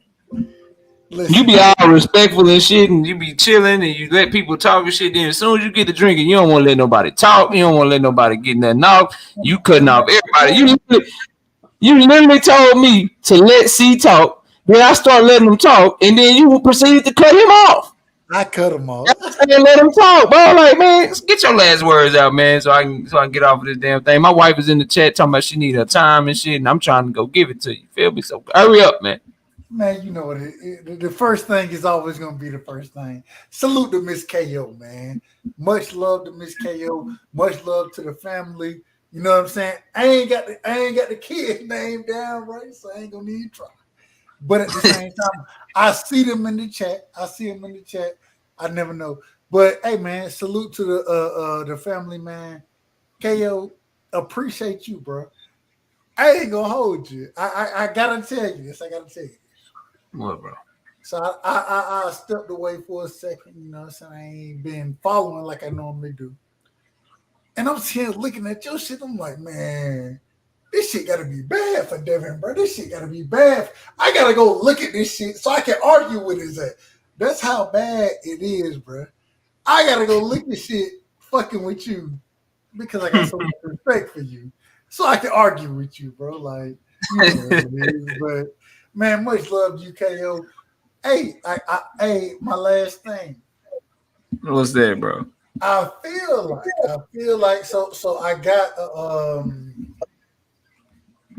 I got a college football championship in Atlanta, so I'll be there next year. My dogs, we gonna have one in Texas. That's how bad it's gonna be. We're gonna have one in Texas, and I'm coming down for that motherfucker. I almost came down for a Cowboy game until we tried to sign Odell Beckham. I was like, nah, I'm good, bro. Y'all got Odell. Y'all got it, bro. But I'm about to win the Super Bowl, man, but your ass, they roasted you in the chat. He said, I ain't gonna hold you. Meanwhile, he holding you. I'm holding him. Man, get over here, man. Y'all go check out Right Side, man. Right Side feeling good now. I'm glad my brother's back feeling good. Right Side, man, hurry up and get back to making content so we can come check you out. Much love to you, bro, and I'll see you tomorrow night. I'll be live tomorrow night, man. You be safe. Enjoy yourself, man, and I'll holler at you, bro. I'll holler at my brother Right Side. Right Side out here living life, man. Shout out to everybody that came through. Let me change this because that don't look good. There you go, right there. Boom. Shout out to everybody that came through up on the panel, man. Swat Jones, Dub Right Side, Get the Smoke, Athletic Mind, Tony's Reviews, C. Coolidge, Mastermind, I Be Who I Be. Everybody that came up, showed up, and showed out. My beautiful wife, Miss Knockout, Rick Tim, Shawai, Allah 77, Sheena, Money Brown TV came up here. We got a show going, so if y'all still want some boxing talk, Money over there live right now. Y'all go check them out. Willie Pep. Let me see who else we got. Josh Sanders, Omega Red, PGH,